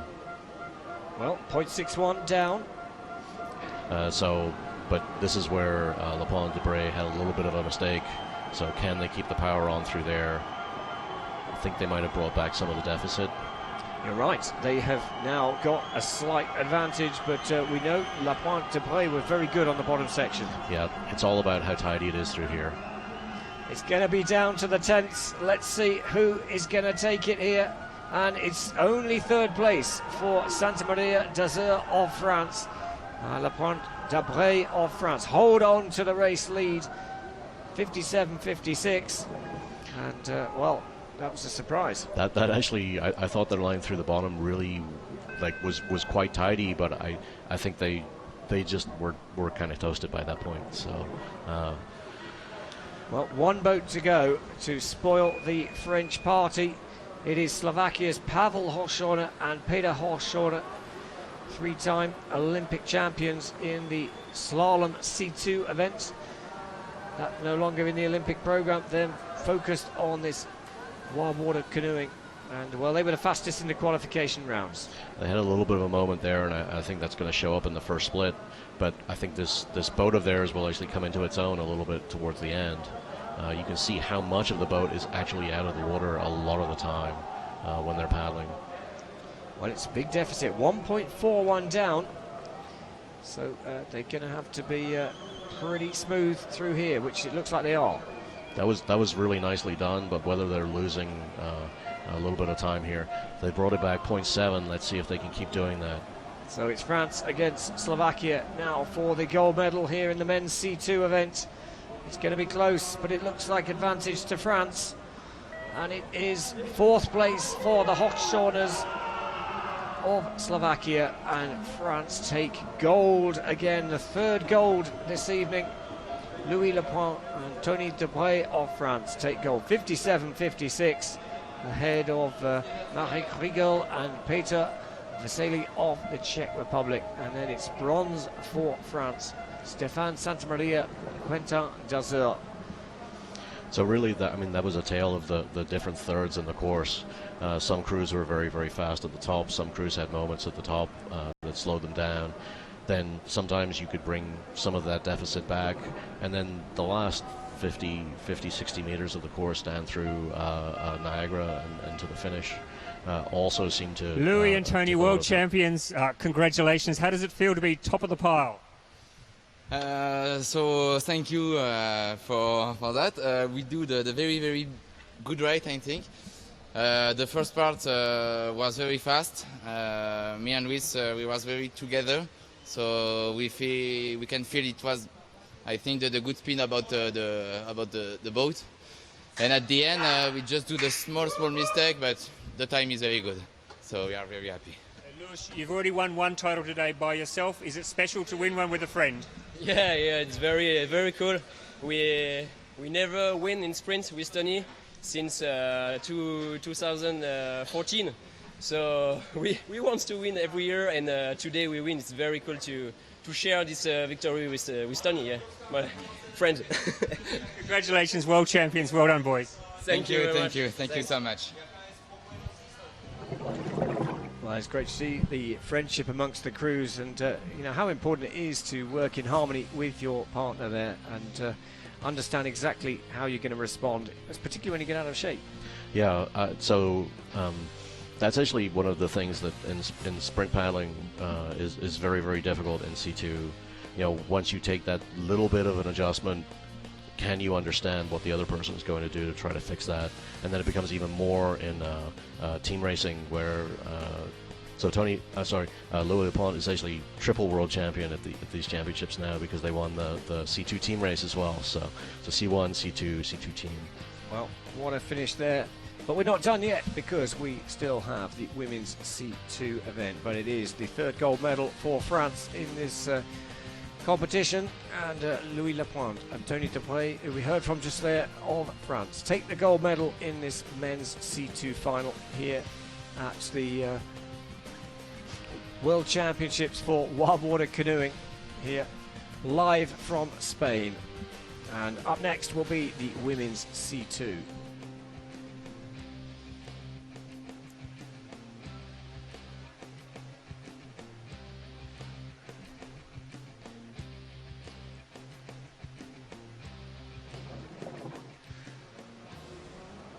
And here are the results from that men's C2 final here at the World Championships. LaPlante Debray of France take the gold, and Rigel Vesely of the Czech Republic take silver, and then Santamaria and Dazer of France take the bronze. So it is a real, championship so far dominated by France and the Czech Republic. But now the focus is on the final event of this Wildwater Canoeing competition here at the World Championships, and it's the women's canoe doubles. The women's C2 final. The top 7 boats from the qualification rounds through into this final. And, the next few minutes will determine who takes the world title for 2019. And can anybody beat the French and the Czechs? Well, so far at the moment we have 3 golds for France in these events today. Slovenia a gold, the Czech Republic a gold, but the Czech Republic have 5 other medals, France have 4 other medals. So it's only really Italy and Slovenia getting in amongst the French and the Czechs. But we're led off by the Germans, and it is Maren Lutz and Sabrina Baum who set the pace for everybody else to chase in this women's C2 final. It'll be interesting how Maren overcomes her disappointing C1 run here. So Maren had a problem right at the bottom of the course, didn't she? Yep. She hooked the eddy, the slack water, just before the finish line, and that spoiled a pretty good run for her in the C1. Yeah, it was a nice solid run. These guys don't paddle together that much, I don't think, but they're both very strong paddlers on their own. Sabrina only just missed out on the C1 final. Well, let's watch. We won't have a split time because, well, it is this crew that will set the pace for others to chase. But it looks a solid line through the middle drop there. Yeah, a little bit too much correction through there from Maren in the back. She was hanging on a trying to pull the boat round and losing a little bit of momentum. But hopefully they can keep it nice and tidy through here. Looks reasonably tidy right now. Well, 65.68 was the fastest in the qualification rounds. It's just outside that, 67.85. Maren Lutz and Sabrina Baum of Germany set the pace that everybody else will need to chase and beat if they want to take the world title. Honestly, I think they're going to be pretty happy with that run. There weren't a lot of mistakes. They had a little bit of an issue at the drop after the bridge, but they managed to recover it and keep it nice, keep the power on. So that was a decent run for those guys. Well, we are straight into our second C2 crew in this World Championship final. It's Madison Wilson, Georgina Collin of Australia now coming down the course, chasing that time set by the German crew. These guys were really, really happy to make the final yesterday. So they crossed the line with big smiles on their faces. And they're not the most experienced crew and doing a little bit of a correction around the corner there, but now they're coming down to the drops, and we'll see how their line is through here. Well, 2.39 down at the early stages, and it just looks like they're focusing more on making sure they get the line rather than really pure speed. Yeah, pretty much, and now they're thinking about pulling a little harder. And they're actually managing to keep a nice line through there, so the deficit isn't getting that much bigger. Hopefully it's nice and tidy at the bottom. So Wilson and Collin of Australia now chasing that time. 67.85, they're going to be outside of that, but into second place, 69.68. And, well, where that will stack up in this, remember the top 7 boats from the qualification are in this World Championship final. I think they're going to be reasonably happy with that run. They stayed on line. It wasn't as quick as it could have been, but yeah, it was nice and tidy. Well, we have our second crew for Germany now on course. It is Leah Sophie Barth and Constanza Fina now coming through, but a big correction on the top. Yeah, I'm not sure how much time that'll lose them. I think they're probably one of the more powerful crews in the first couple of runners, so split time I think they might be okay. Oh, that was kind of a big chest hit in the front there though, and little too much correction there. So against the top crews, I'm not sure this time's going to stand up, but we'll see how the split is. Well, they're down 1.17. It's a bit of an ask to get back ahead there, but it's certainly perfectly possible. Yeah, I mean, with the C2s, we've seen enough of the running to know that you can bring back time in this middle section, and then if you keep it tidy at the end. But coming out of that drop, they ran wide, and now they're fighting. Now they're fighting pretty much every move. Yeah, they've got a lot of rotation on the boat, haven't they? And that is not helping the forward speed on the boat for Barth and Fina of Germany. And into second place, so it is still Germany's Maren Lutz and Sabrina Baum that lead the way, 67.85 with 4 boats still to go.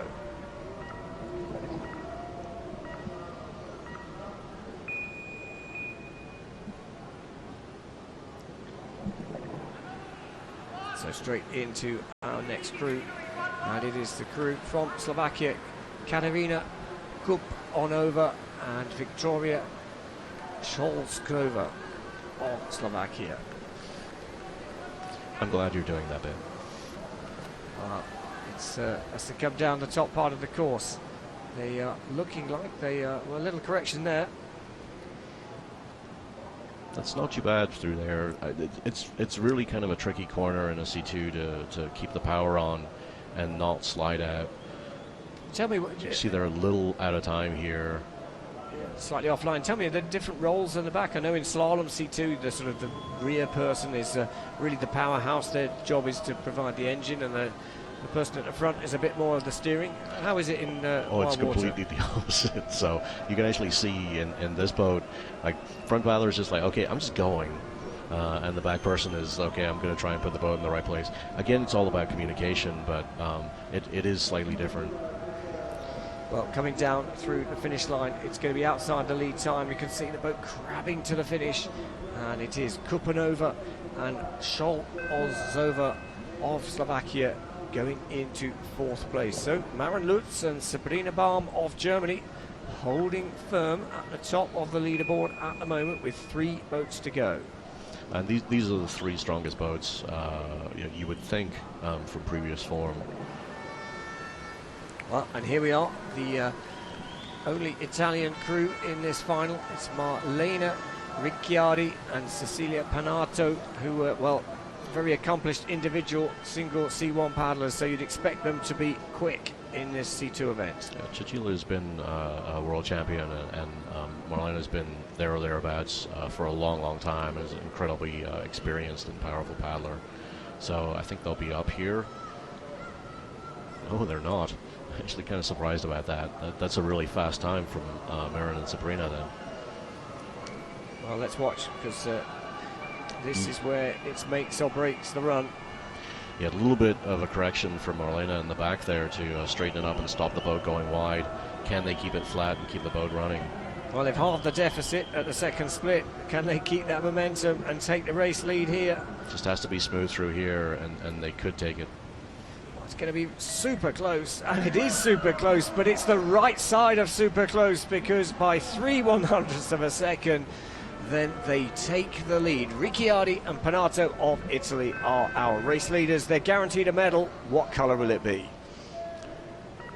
Yeah, that's actually a good question. I think that they still left a lot out there, and I think that the next 2 crews can definitely push and bring home the gold.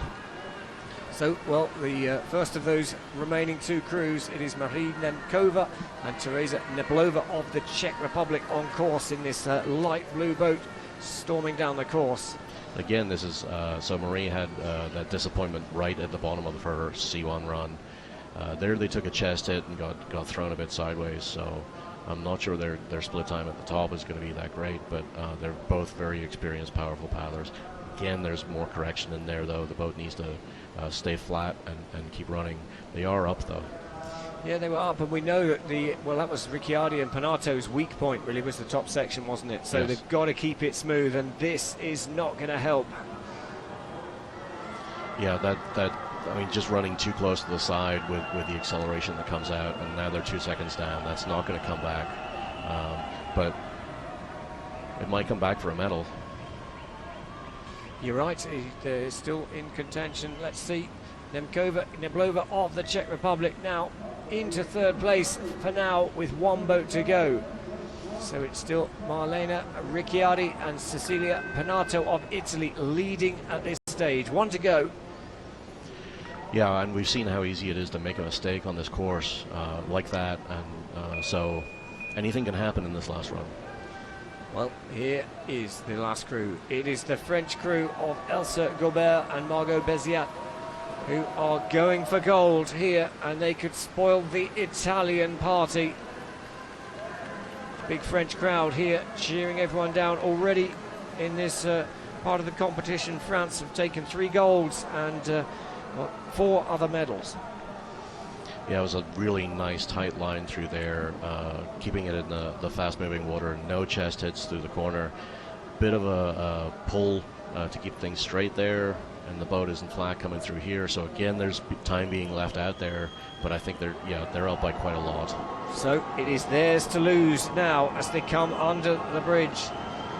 The French crew of Gobert and Beziat are looking towards the world title here, but they've got to keep focused. They've extended the advantage. Yeah, the only thing they can do now is mess up the bottom section, and if they keep it smooth through here, I think it's theirs. Well, 67.82 is the time to beat. They're going to be well inside that.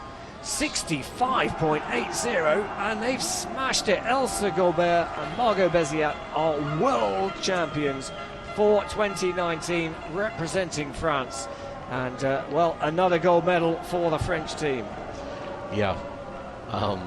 That was certainly a long way from the run that they would be happy with on a training run. But, it ended up with a gold medal, so they're going to be very, very happy with it. Well, it is another gold medal for France. Italy get their second medal of today's competition. And, well, Germany get their first medal of the competition today. Yeah, that was a nice little run from Maren and Sabrina. Their qualification run, they were really, really unhappy with, and it's nice to see them walking away with a medal. And it's nice to see Marlena and Cecilia coming in with a medal as well.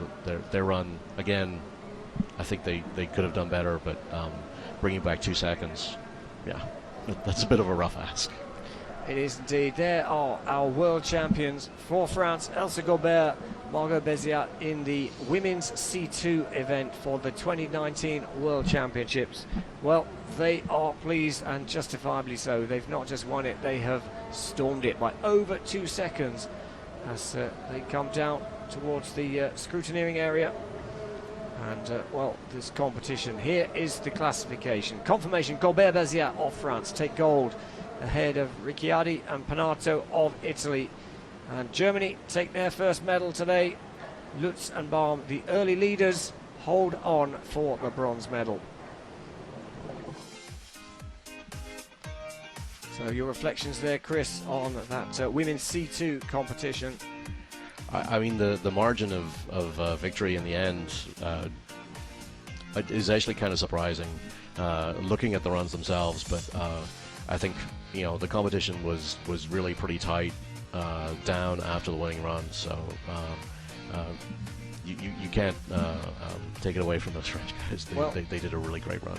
Well, an outstanding performance from Elsa Gobert and Margot Beziat of France, and hopefully we'll be able to catch a word with them just in a few moments down at the finish line.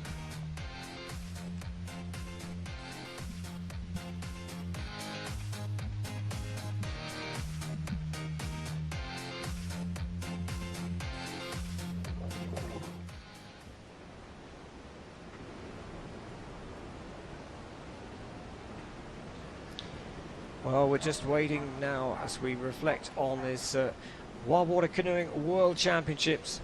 6 events, it's been, well, relentless, and it looks like France, 4 golds from the 6 events, have, well, rewarded their spectators as the sun starts to set here at the World Championships on the penultimate day of competition.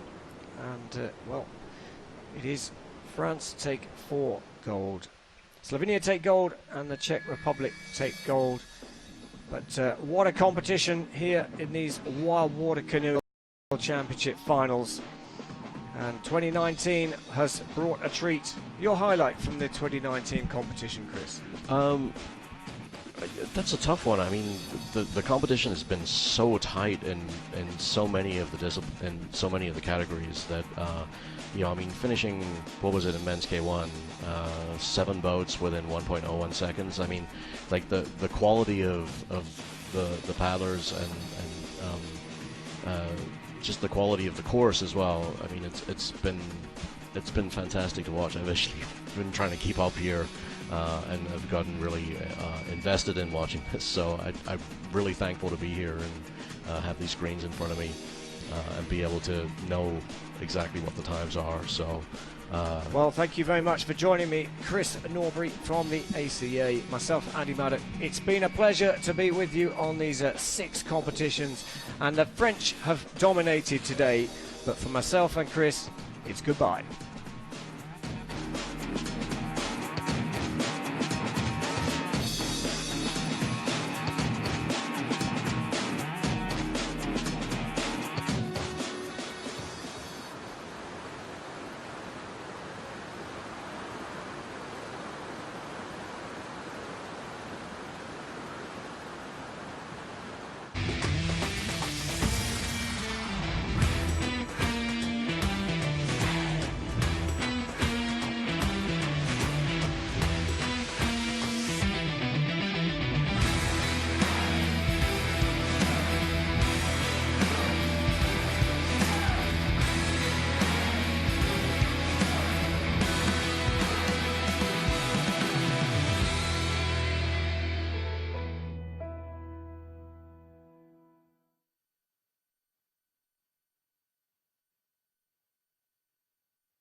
What does it mean for you today to be a world champion? Ça représente tellement parce que ça fait au moins 5 ans que je suis sur le circuit, que j'attends cette médaille qui ne vient pas tout de suite. Et voilà, d'attendre, c'est encore plus savoureux